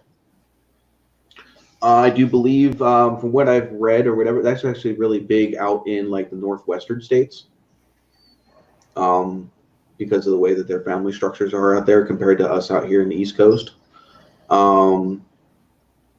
Yeah, they're whacked. Tree huggers. But anyway, let's all stand in the middle of the highway and stop the traffic from running us over. all right, that's all wild, fun, and dandy. We're not talking about that today. And that's what they do. Like, where does that make sense? You're making a protest, but you're putting your life on the line. How stupid are you? Apparently, they feel that they're whatever they're protesting is worth their life. Yeah, let's stand across the gate of this meat manufacturing plant because we don't feel it's ethical the way they process their animals. I would consider that being more of a southwestern thing than a northwestern thing. Oh, it's in the Northwest too. There's a couple spots they do. The problem is the stuff that's being processed is already deaded in boxes. They just package it into smaller packages. Yeah, well, they think you're hauling the whole cow out there. Yeah. Well, let's protest this place because they're killing animals. Okay, it comes in packaged. It's packaged in bulk, and they package it for sale. Idiots. Yeah. Anyway, so Blind spot mirror. Yeah, I was blind. I didn't see it pick a line. Sorry. Hope you had steel toes on. Anyway, so like, I don't know. I mean, like, I wanted to make sure that people at least knew and had the ability to ask questions, because, like I said, I was watching Corey's comments and actually Pete's and some other people's comments, and watching comments in other people's videos of the stuff that I was watching, and some of it was so uninformed and uneducated and just as bad of a knee-jerk reaction as YouTube did. You know, there's how many, you look on YouTube right now and you see how many things where YouTube is killing my channel, or you know, I'll no longer be producing videos after January, or whatever, or, you know, I'm going to have to stop making this type of content or that type of content. The thing is that's not going to do anything but literally slit your own throat. You know, that's like, you know, somebody threatens you with something, so you go do it yourself. It doesn't make any sense. Mm-hmm. You know, I'm still going to sit here, just like me. I'm going to still sit here and make my videos regardless. And so should all of these other channels. And if I was as tall as you, I'd make you jump off from this cliff. Yeah. Mm-hmm. But the thing is you need to still do what you need to do. Otherwise, if you quit and you back off or you jump ship, you're not going to be there when shit settles down. You know, shit's going to get hard. Shit's going to get tough. Things are going to be difficult for a little bit till they figure everything out. And, you know, all the bugs are worked out of the system. Just like the ad apocalypse shit we went through like last year. You know, yeah, I had a hard time. Every single one of my videos got flagged every single freaking week. But eventually it settled down, and now I get it here once in a blue moon. I'll get one of my videos flagged. Because and don't post a picture of a trailer with a Firebird on it because it'll be flagged as a weapon. I think, Chris, I think that was a one case in a million. I don't know. I think that was just, I don't think that was necessarily Facebook's fault. I think, like you said, I think that was an ex-wife problem. Yeah, one of my lovers turned me in. I'm sorry.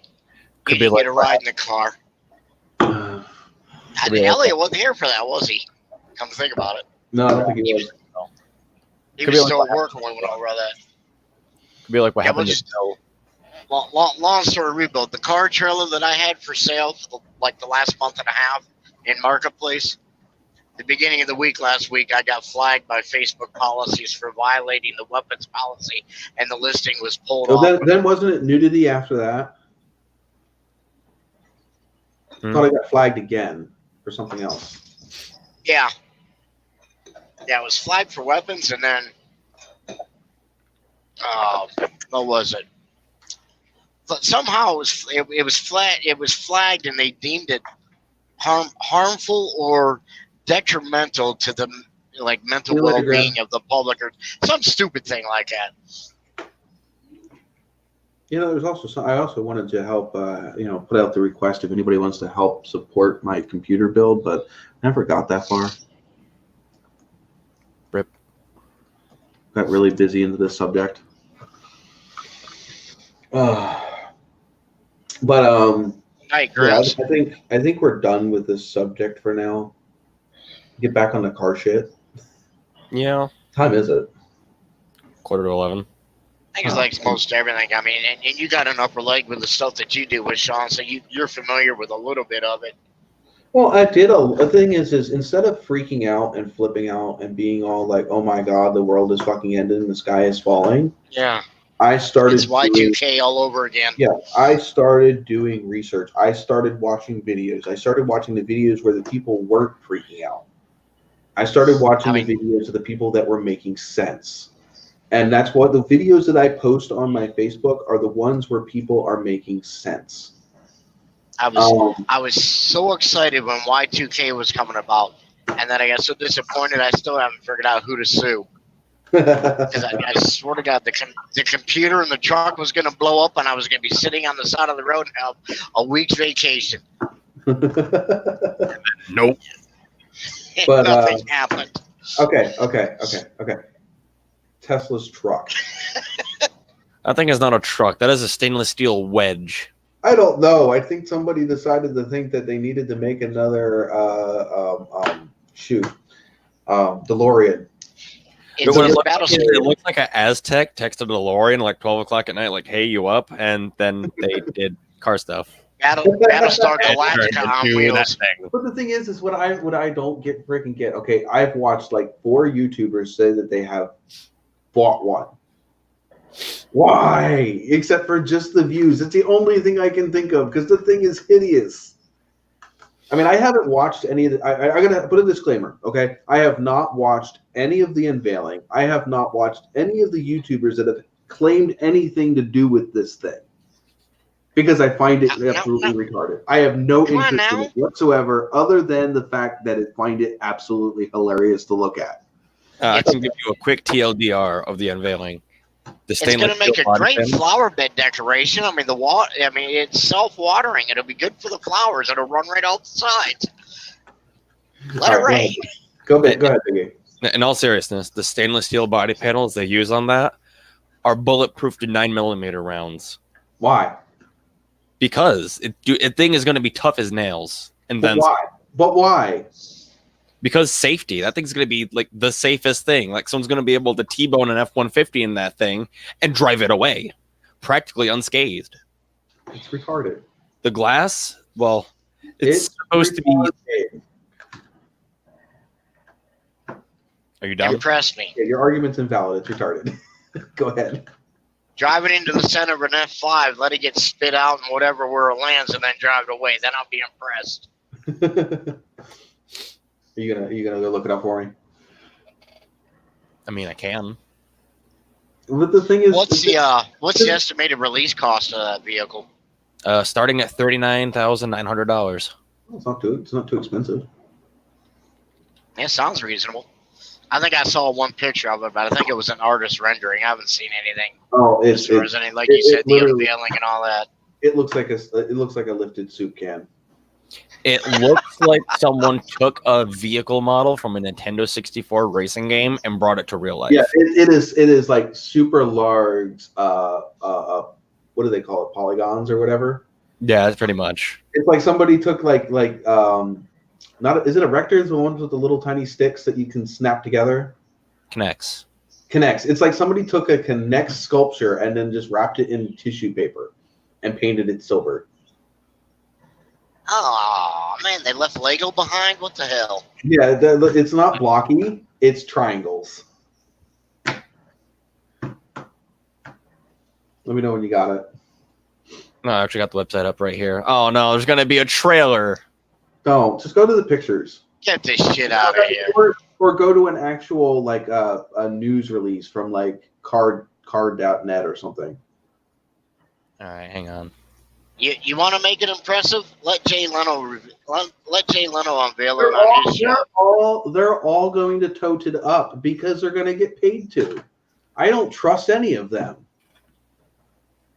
You can't trust big people on the internet because they get paid to say shit. Not to mention, just him having it on his channel, on his show, will get him fucking views. That's the problem with big influencers. I was watching something the other day. Some of the influencers on Instagram get like freaking like $250,000 a post. My God, you take 12 coolest features. There you go. There it is. The looks are not a feature. What do you think of that, Chris? The moon rover. I know, it's ugly. Somebody brought it back. Oh my God. The thing is, where's all the right, bed? when the hell did NASA go to the moon again and recover all the shit they left in the 60s? Oh, there's a bed. How big? How big? Big enough for a four-wheeler. I guess. See? Oh my God, the four-wheelers are freaking polygons too. The funny thing is, it's an electric four-wheeler, but it pretty much started out life as a Yamaha Raptor, from what I've heard. So it's an electric Yamaha Raptor that looks kind of look at how much that truck is squatting just having a four-wheeler in it. It has air suspension, though, so it'll be able to level it out. I guess. Are you drilling? The ass of the four-wheeler looks bigger than the truck. Look at what the hell is this? What the hell is that right there? Is that the little door that opens up where you can charge it? Probably. That is. Oh my God! Like you couldn't have hid that somewhere else. Like the body on this thing has got to be like ridiculously cheap to make because there is no curves. It's just all straight angles. It's hideous. It's a stamp machine. That's all it is. This looks like something Jeremy Clarkson would have made. Like when they made their little electric car. They stamp it. Wait. Hold up. What the hell do they call that thing? All right, Smokey Bear, get your ass up the damn road. Look, ass crack, slowing down in front of me doesn't count the goddamn mustard.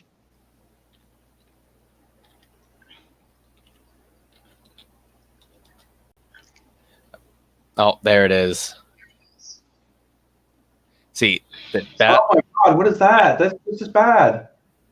This is something that the guys from Top Gear made in a shed. Oh my It god! has exactly the same design principles, no curves whatsoever. The lighting on this is a lot more elegant than that. Yeah, that's his older freaking retarded stepbrother, but still in the same family.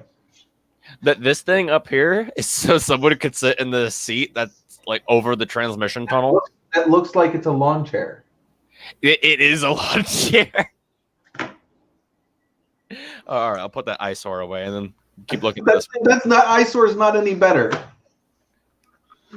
Hang on, let's look at the features. Wait.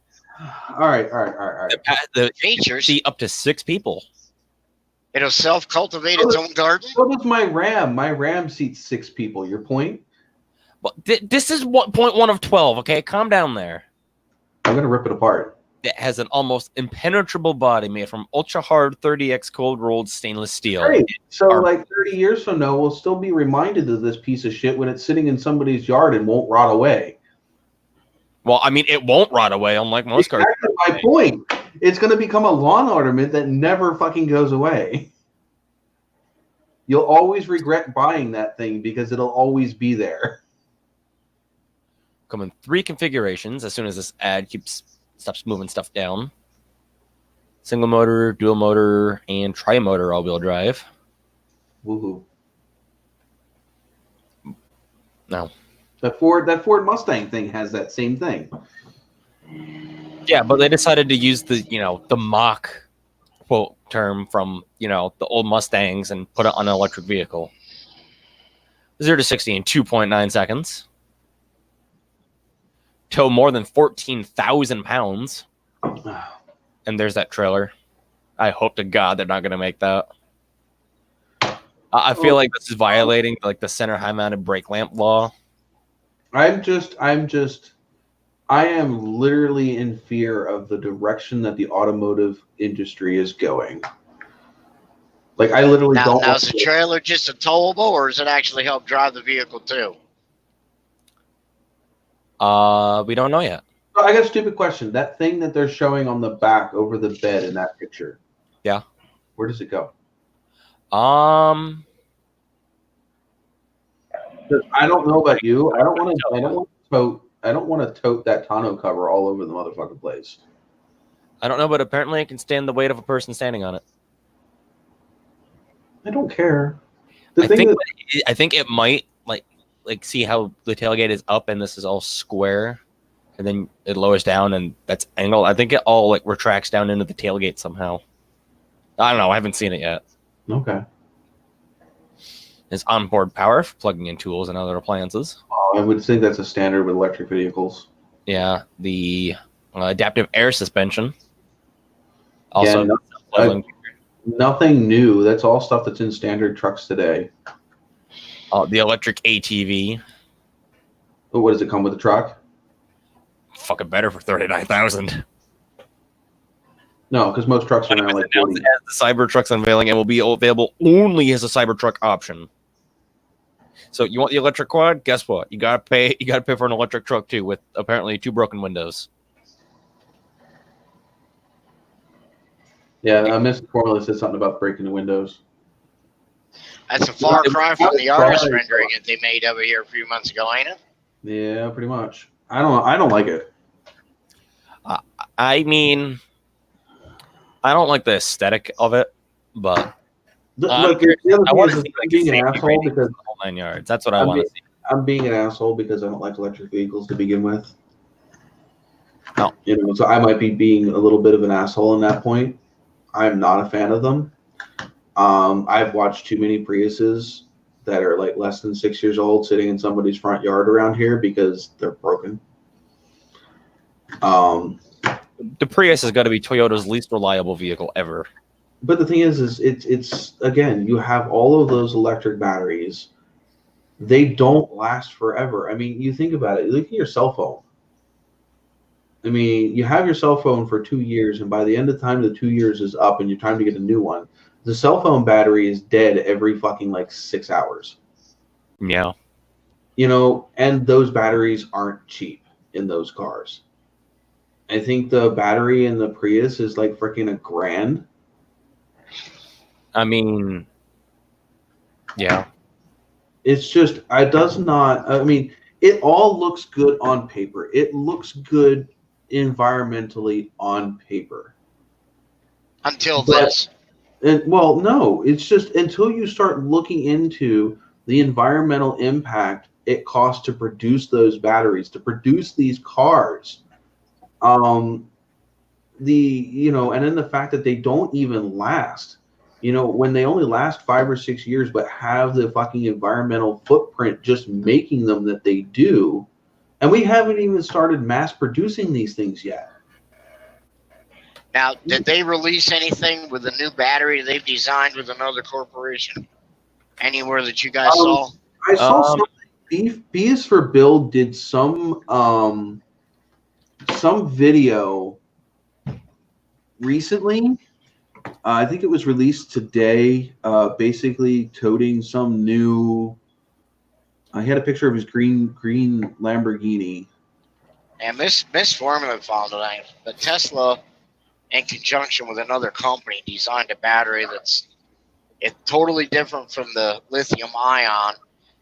Half the cost to make, half of the weight, and supposed to last 2 to 3 times as long. He posted it yesterday. The title of the video is "The New Battery That Will Kill Gas Cars by 2030."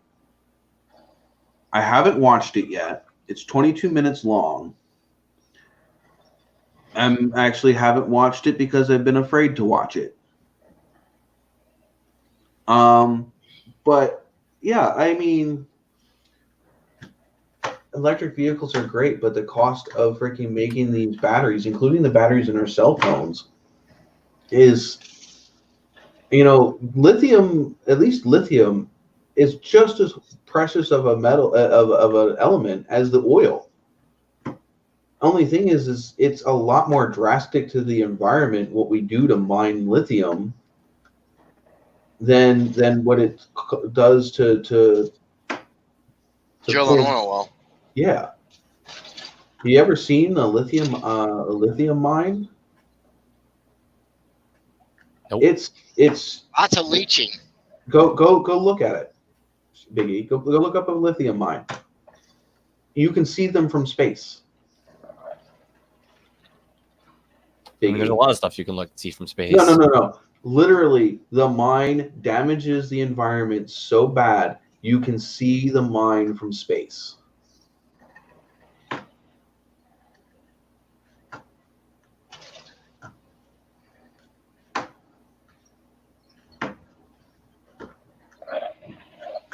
And that was like 10 years ago that I saw that photo. So I can imagine what those lithium mines look like today after all of the batteries and shit that we use.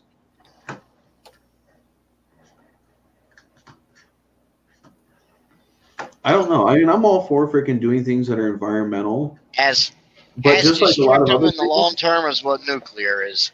Yeah, I mean, it's just, the thing is we make something that appears and looks and marketed as freaking environmentally friendly, but it's not. Yeah. And it's like Pilot said, what are the long-term effects going to be of these? Where's Pilot? As far as new cancers and everything. I don't know if you remember that? Was it a couple weeks ago when we were talking about this? I think the Pilot was here. No. I got excited.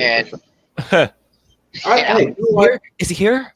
Oh, I get excited when the people that come here every week pop in. I don't know. I mean, I appreciate when you guys show up every week. I do. It's like when you go to a bar or go to somewhere you go hang out and your friend shows up. You miss them when they're not there, and you get excited when they show up. It's just this is to me, this is like hanging out with my friends. So when Jesse's been in here at least for a little while every week, when Pilot shows up, when Low Lid shows up, when Steve, Hammer Down Motorsports, and Pete, and when all of you guys show up in my live stream, I appreciate it. I do, especially when you guys show up here on camera. Because you guys don't have to. But yeah, I mean, I really do. I appreciate it. Even if we bust on each other, but it is what it is. Thank you, Jesse. And I know I've seen you in here in the last couple of weeks, so I mean, I do notice. I notice who is here and who isn't. I notice who shows up in the comments. Now, granted, if you're a wallflower and never comment, no, I'm not going to know that you're here. Yeah, you're right. Solar panels are not efficient enough on the surface. They've had complete solar panel cars, and the car had to be so freaking light, a person can pick it up for it to be efficient enough to be able to move the car. Oh, speaking of cars being light, I don't know if anyone else saw it. Just like drastic change of, I don't know, subject here. The Red Bull Formula One team performed a pit stop in zero gravity. Oh wow, how'd they do that? Well, they got this big ass plane and they put the 2005 F1 car in it, and they went through like a week of training. And in the video, the car is actually airborne. One of those planes where it does a ballistic and oh, and it's cute. Oh, it's even got a little sticker. Don't drop it. So this is actually the first part that I have purchased for the new rig to do these live streams. So you I mount it up on the wall until you get the rest of the parts. No, actually, it's going back in the box. I do like how they put the processor on the on the side of the box with a little window so you can see it. So like this is the packaging here, and it has a spot right here. Yeah.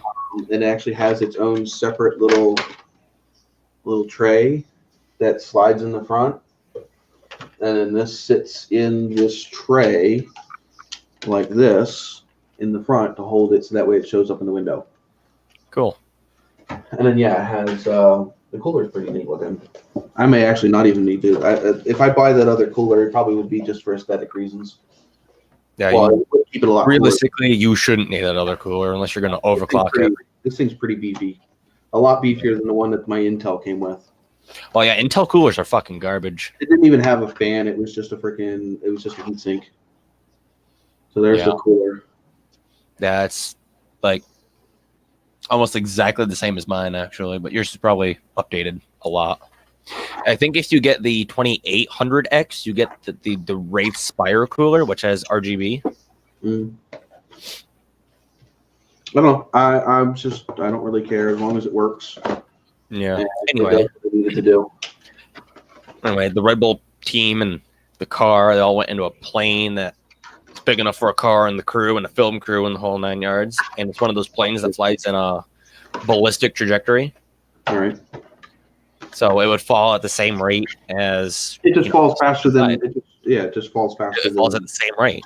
So it's not necessarily 0G, but it's effectively 0G. Yeah. And the car they were actually able to turn the car over by hand and turn it back over again before they had to pull out of the dive. It falls at maximum velocity.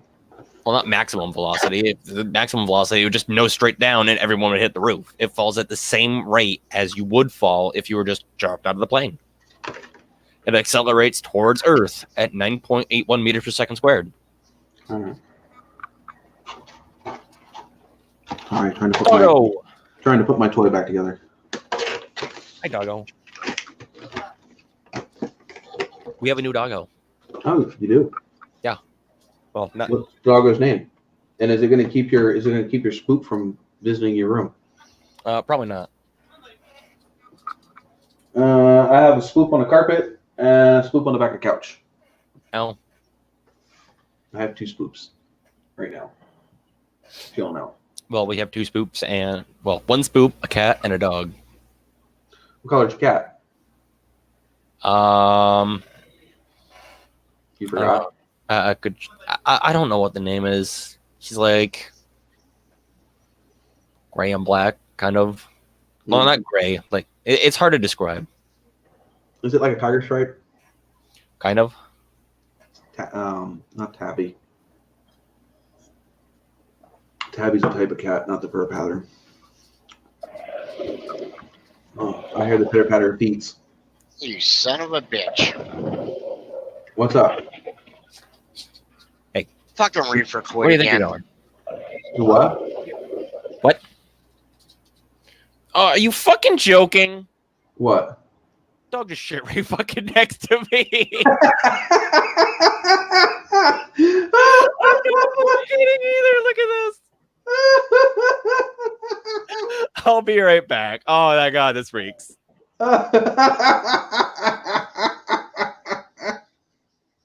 Oh my god, that's hilarious. Goes to show new dog. Dog says, "Fuck you," shits on floor. Master, I need to go out. But the thing is Master, never mind. problem taken care of. But the thing is his roommate just let the dog in the room. You know, he comes back and we could tease him. So we discussed this. We figured out that your dog is actually a Florida dog, and he's getting ready in the current political cycle, wanting me to Florida dog, because he says, "Master, we are tallying the votes. Master, we've determined that it's a hanging Chad."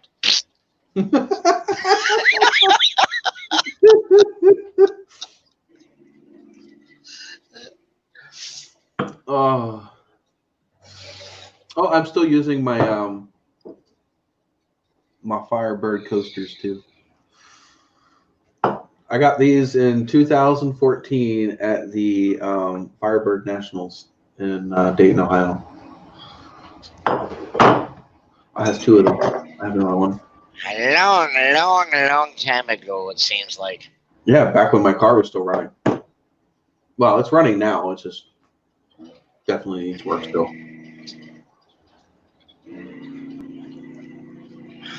I don't know about the rest of you guys, but I am really liking. All right. Yeah, the Ram shirt. I just gotta. I think the next one. I've stopped on the engine one for now. I kind of lost motivation for it right at this moment.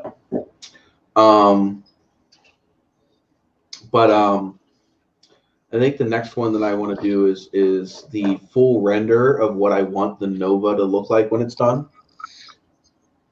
3/4 butt shot.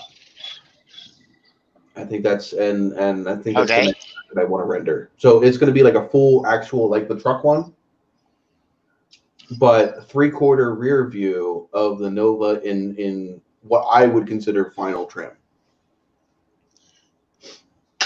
So I think that's the next one that I want to work on.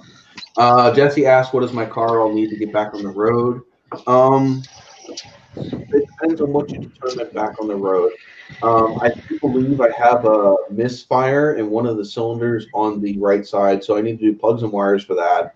I either need to rebuild the carburetor that I have for it, the stock one, or I need to be able to purchase the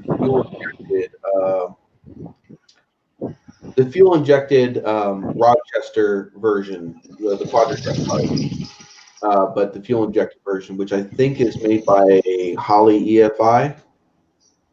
I think that's what it is. I think it's a Holley product. Is that the big system you were looking at? Yeah, that one that I was looking at a while, like the beginning of the year.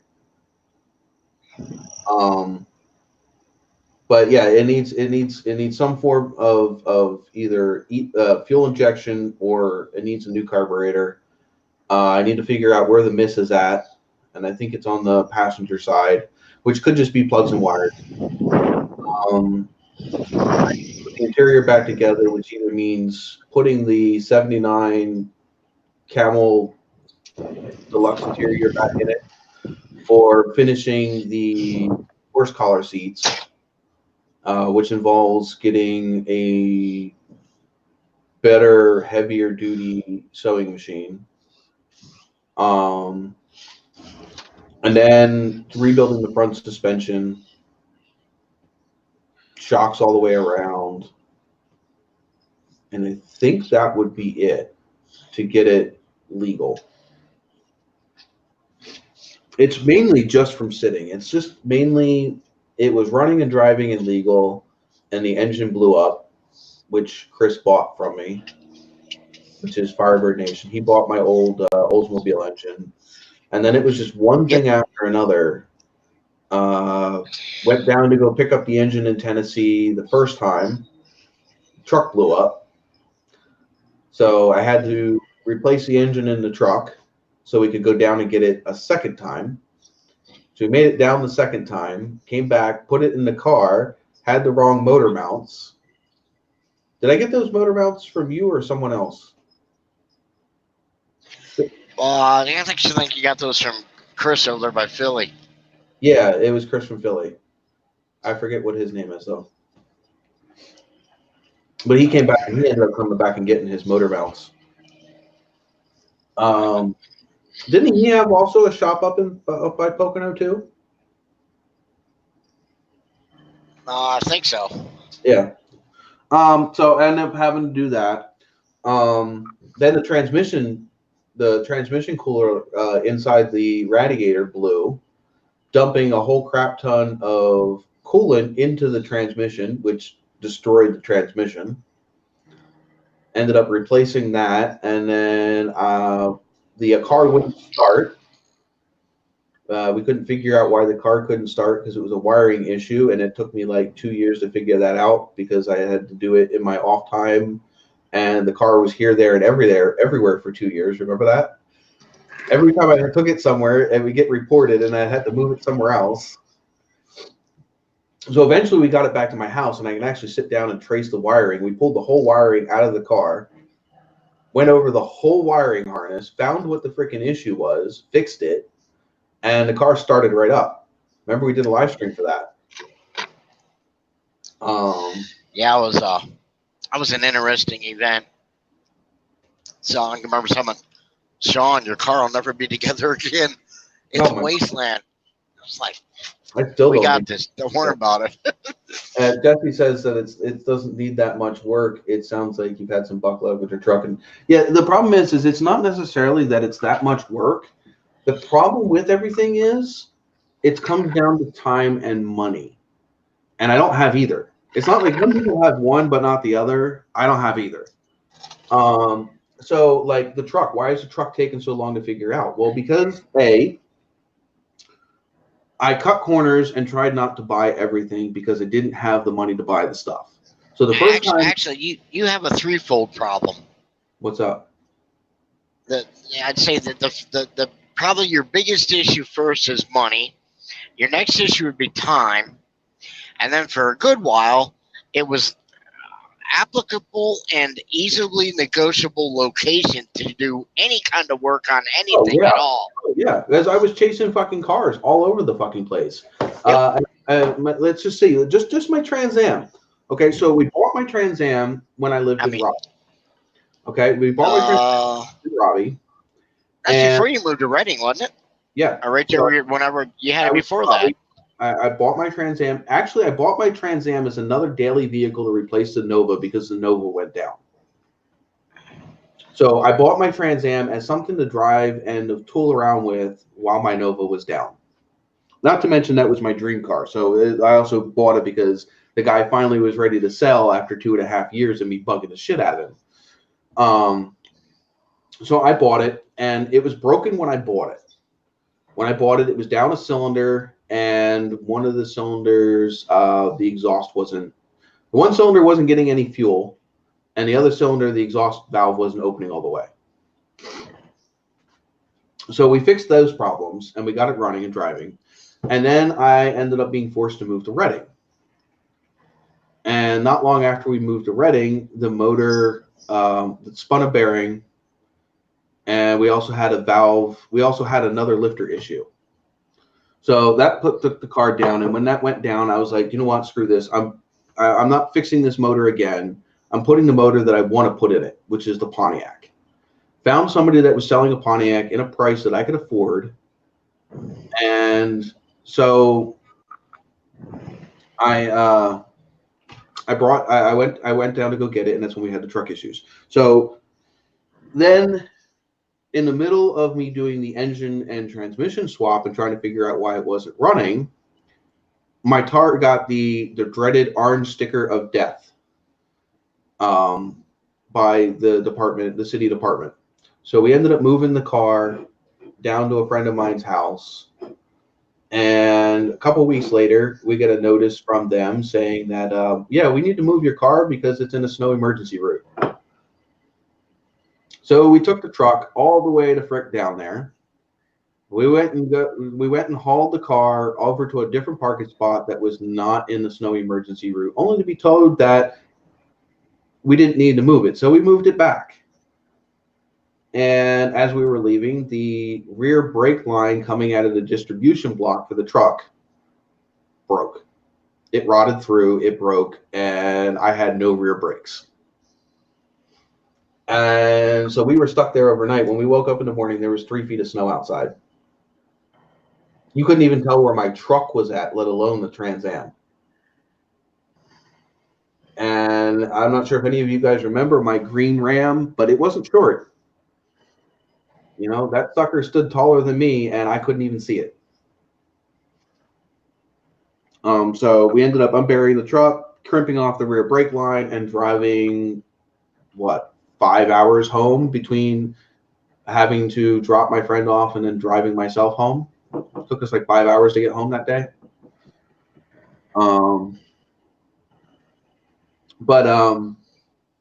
Then like 3 weeks later, we got told that we had to move it because it got the freaking dreaded orange sticker of death there. Even though we had it covered up and everything, somebody bitched about it, so we had to move it again. I think at that time I moved it to my ex's house, my now ex. We moved it there. Actually, no, there was a couple other times we moved it. No. The fuck? Well, I know you kept flipping it from the alley to the back parking lot. If you wanted to count those. Yeah, I don't know. There's so many. I can't even remember the timeline because there was also the period from the time it blew up to the time that we pulled the motor out of it. It was at my friend's house too. And a female friend that we kept it at until I was ready to pick it up to put the motor in it. Because I couldn't fire it up and move it while it was in Reading. But yeah, then we moved it to my ex's house. And I picked it up from there, and I brought both the Nova and the Trans Am to my new house in Auburn. And that's when we brought all my vehicles home, and I was able to work on all of them. And that's where we got the wiring issue sorted out and got it While you wanted to shoot the goat? Yeah, because the goat kept climbing on top of the car. But yeah, I mean, it's just a matter of not when you're trying to have cars and you're not doing well off and you have to keep moving and you're not necessarily in an area that's old car friendly. Yeah. I'd be so screwed over and pickled right now if someone said that to me. Hey, that's pretty cool. Jesse's working on his electric hand controls for his Bronco, and he's almost done. Just needs to get everything wired up. We'll have 2 paddles on the steering wheel and 1 on the gas and the other one for the brake. That's pretty cool. Hand controls have always fascinated me when it comes to cars and stuff. I don't know if anybody who's in here hasn't hit the like button yet. Please do. It really does help.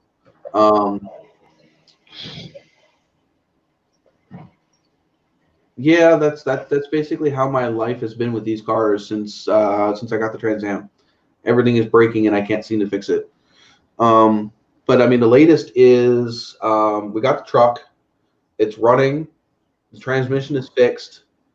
I started trying to fix some of the stupid issues with the truck, like the horn not working, and then the actuator on the front diff to lock the front axles together. When I noticed that I had a transmission line leak in the forward line. I don't know if that's a pressure line or if that's a return line, but the forward coolant line has sprung a leak. The trans cooler line. So like the truck is like almost there. I got to replace the line. I got to figure out a way to make the horn honk for inspection. And the worst case scenario is I literally just hook a button and bypass the freaking horn in the steering wheel, just to get it to pass inspection. I will do it, and then I'll figure it out later. And then I gotta finish buttoning the whole truck up together, and it should be done. It should be done. Everything else, I've replaced everything else. And then I can start pulling the Nova in. The TA, I'm not worried about. The only thing I want to do with the TA is get the window in and get the door seals in. Because right now it does not have a window in the driver's side. But it is covered completely with a tarp. Just doesn't have a driver's side window in it right now. In fact, nothing's in the driver's side door at all. There's nothing in the door. It's empty. I'm back. You done with your shitty situation? Dude, it was so much worse. Not only did the dog sit right next to me, it pissed right in the living room. I just about slipped and fell in it. We were having this discussion when you left, and we figured out the problem. Your dog was transplanted from Florida. He's getting in tune. He's getting in tune and in time with the current political environment and situation going on. And he came in there to inform you that after much study and deliberation, he figured out the problem. It was a hanging Chad. All the votes were tallied. This is not a new dog, to clarify anything. This dog is 13 years old already, and my roommate's mother pretty much told him to take the dog or he's getting put down. Oh, that sucks. Yeah. So the dog is pretty much forced on him. Oh. Yeah, we were just talking about all the issues that I had with my Trans Am over the last, since 2014. Oh. And the truck and the Nova. No, I could talk about all the issues with my life I've had since 1994. Where should I start? Hey, young lady, you're talking wrong. You hooked up power to the blower directly, and it was working. Yeah, that's the other thing. That if I were to get the TA running, I have to get the blower working. At least that's what you told me. But as far as the truck, I'm pretty much there with the truck. It's just a matter of having time to get out there to pull that line and get it replaced. That's exactly where I'm at. You know, this would be much easier to do if I had a friend that lived in the area that could help me, that didn't decide to get a girlfriend, have a kid, and told me I was a complete asshole. Yeah. I don't know why that still bothers me, but it does.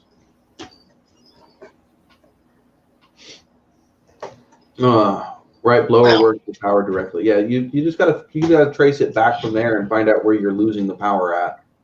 Yeah, she's got it. I think it's her switch. She put the new relay in. She tested the wires out of the relay going to the blower. She had power there. Did she trip the relay manually? Did she add power to the relay so that way it would direct power to the blower? Right. Should have. That's what the next thing you need to do is you need to add power to the relay to make sure that the relay is. She tested the wire that goes to the blower all from the relay. Right. It had power in the wire. Well, then what you need to do is you need to go to the other end, like I said, and you need to add power to the relay so that way it trips and sends the power to the blower. And if you don't have power to relay, well, then it's a relay. Well, if that's tripping, then the next thing behind that is the switch. So you need to test the relay to make sure that the relay is tripping when power is added. Mm-hmm. And then go from there. You have to get a diagram of the relay. You got to take the relay number and get a diagram. And what you're going to have to do is get a jumper. You're just going to have to jump the relay. And you're going to be able to hear the relay click. It's just like a turn signal relay or anything else. You're going to hear it click and engage. There's going to be a power. There's going to be there's going to be you're going to have a ground. You're going to have a power to the relay. You're going to have an incoming power for the blower. You're going to have an outgoing power for the blower. And I think you should have I'm not sure what are you talking about? The relay should only have it should have 3 to 5 power, output, and an input. Right. Now, you might not be talking about the relay. You may be talking about unless the relay controls more than one thing, not just the fan. That's 06 Chevy Suburban. Like I said, you got to look up the schematics for it. With figure out which ones do what. And then you got to test them to make sure that when you add power to the relay, that you have power going to the right places. Go to turn on the blower and the turn signal comes on. Well, you know which one all of them are, not just one of them. So you got to know which one is the power. You're going to have a power coming from the 12-volt ignition source into the relay. And then when the relay is tripped, it will jump that bridge and send that power to the blower. Then you also have a power that's going to come from the switch on your dashboard to the relay to trip the relay. You know, for each speed. Well, yes, for each speed. So yeah, you may have multiple. You just got to find out which one. Because I mean, you're going to have. I'll be right back. Yeah. You got to look at the schematic, and the schematic will tell you when you should have power where. And you just got to make sure the power is added in the right spot. And if the relay doesn't do what it's supposed to do, well, then it's the relay. The other thing is most of those relays can be used for multiple things. So if that relay is used somewhere else in the truck, you know what I mean? You may be able to pull that exact relay that you know works from another component of the truck and plug it in. And if it's still not working, well, then it's not the relay. You know what I mean? If that relay is used, if they use that same relay for another system in the truck, sometimes you can just swap them out. And that way you can tell whether or not you can swap it out for a good relay that's from another part of the truck. And if it starts working, or you can swap that relay that you're not sure is working into something that you know is working. And obviously if it stops working, well, then you know it was the relay. If hopefully you guys get what I'm saying. Not that I have. Just because a relay is brand new does not make it a good brand new relay. You can buy parts that are broken already. Don't ever assume that China. Don't ever. Or Mexico. Well, yeah, you can. You know, that's why like the solenoids and stuff that I bought for my transmission. Some of them come with transmission fluid already in them. Why? Because the company that sold them tested them before they sent them out, because they've been known to sometimes be broken right from the factory or not work right. So they bench test them before sending them out. Again, for the same reason. So sometimes they sometimes they break in shipping. Sometimes they are just sitting on the shelf too long. Not just because it was sold as a working thing doesn't necessarily mean it is a working thing. Electronics are a pain in the ass. Okay, you gave did you guys actually? Did you add power to the wire coming from the relay to the blower, and you had power, or are you saying that you tripped the relay? She did both. So she did trip the relay. She had the vehicle running with the dash fan switch on, and tested the power lead coming out of the relay that went to the motor with a test light, and had power there. But you didn't have power. And then she jumped the motor itself with another jumper wire from the old relay, and that tested the blower motor. All right. Well, then the problem is the wire coming from the relay to the blower. Unless you add power directly to the power line coming out of the relay and the blower works, Okay, is it going to have enough power to light a test light but not run the blower? No. Okay, because she tested the wire coming out of the new relay with a test light. Use a test light. Go buy a $5 multimeter from freaking Harbor Freight.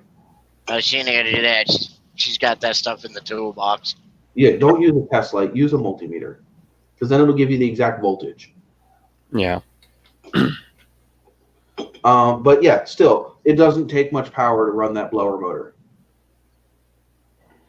if it's lighting up a light bulb, it'll light up the blower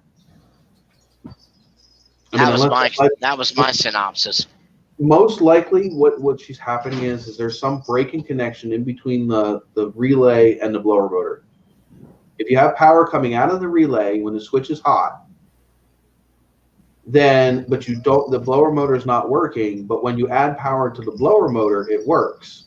Well, then the problem is in between the blower motor and the relay. Maybe there's a fusible link somewhere in there. Yeah, but the way hers is made, the relay goes in right beside the blower motor. The wire to the blower motor comes straight off the circuit board of the relay. Well, there's something going on in between there. If you got power coming out of the relay, but it's not powering the blower motor, well, then there's a breaking connection somewhere in between the two. Whether it could even just be the fucking prong inside the plug connecting to the blower motor. Which is what she tested with the test light. Because the wire is only like 6 inches long, 6 to 8 inches long, if that. Okay, so I got a question. You tested. I'm trying to figure out what you tested. Okay. Making sense.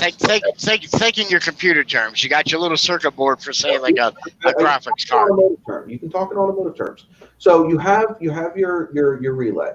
Did you test the prong coming out of the relay for power? Okay. Right there. Her relay is made on a little circuit board. Right. It's not a standard relay like you plug in and out with the little square box. Her whole board is the relay. Right. There's an 8-wire connector that goes in the back of it. On the other end of it is a 2-wire that comes out of that, which is permanently attached to the board that plugs directly into the blower motor. She tested that wire with the engine running, the car on, switch on high, and had power with a test light there. She then took her jump pack and run the wire from the old relay and plugged it into the blower motor to test the motor with her jump pack, and the motor spun. Okay, then maybe that plug is not making connection. Maybe the plug is loose. Maybe but there is a breaking connection somewhere when you plug that in. Obviously, if you're getting power at the end of the wire right at the plug, there's power there. The other thing is, theoretically, it should work. The other thing is, maybe you're not getting a proper ground.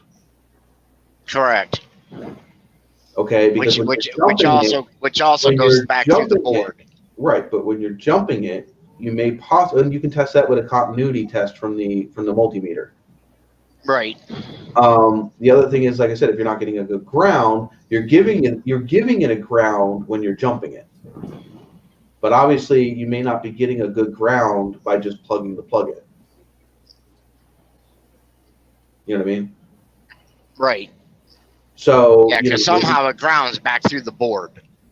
All right. So either you're not getting enough ground, or the plug is not making a connection to the prong coming out of the blower motor.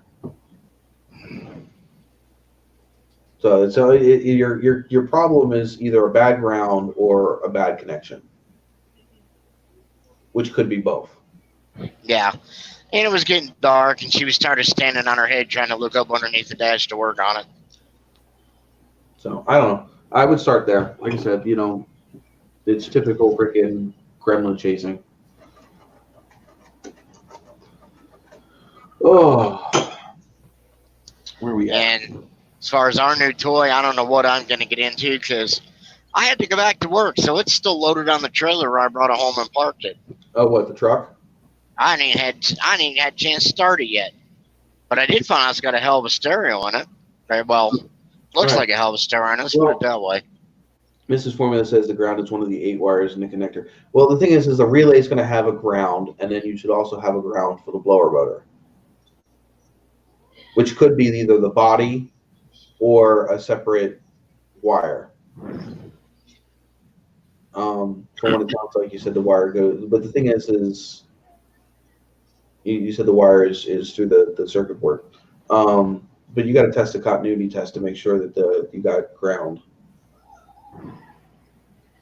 So there's all kinds of videos on YouTube. Yeah, there's all kinds of videos on YouTube for chasing down electrical issues. Just do your research I'm and get yourself. I'm not going to touch that comment. I'm going to zip my lips so I don't get my ass in trouble. So, I mean, and that is what it is. Like I said, you just got to chase it down. It's an electrical gremlin, and you'll figure it out. You're just not going to be able to figure it out with a test light. They're great for seeing if something's got power, but it's not going to tell you whether something's got ground or what kind of voltage it's getting or if there's any resistance in the line. You're not going to tell you that stuff. Who's playing Darth Vader with their mic? It wasn't me. Maybe it was Chris. Well, I used to have a kick-ass test light that would do that. Not only did you get it was a tri-stage. Not only did you get an audible tone when you got power, it lit up, but it also read. You could actually say 4-stage because depending on what you're testing, you could either test voltage or you could test amperage, and it had a little digital readout to give you that. That's pretty cool. God bless. You know, my best friend Five Finger Freddy borrowed it one time, and I haven't seen it come back yet. Yeah, it won't come back. Oh. All right. Well, I think I'm gonna call it a night, and we'll catch you guys next week. Okie dokie.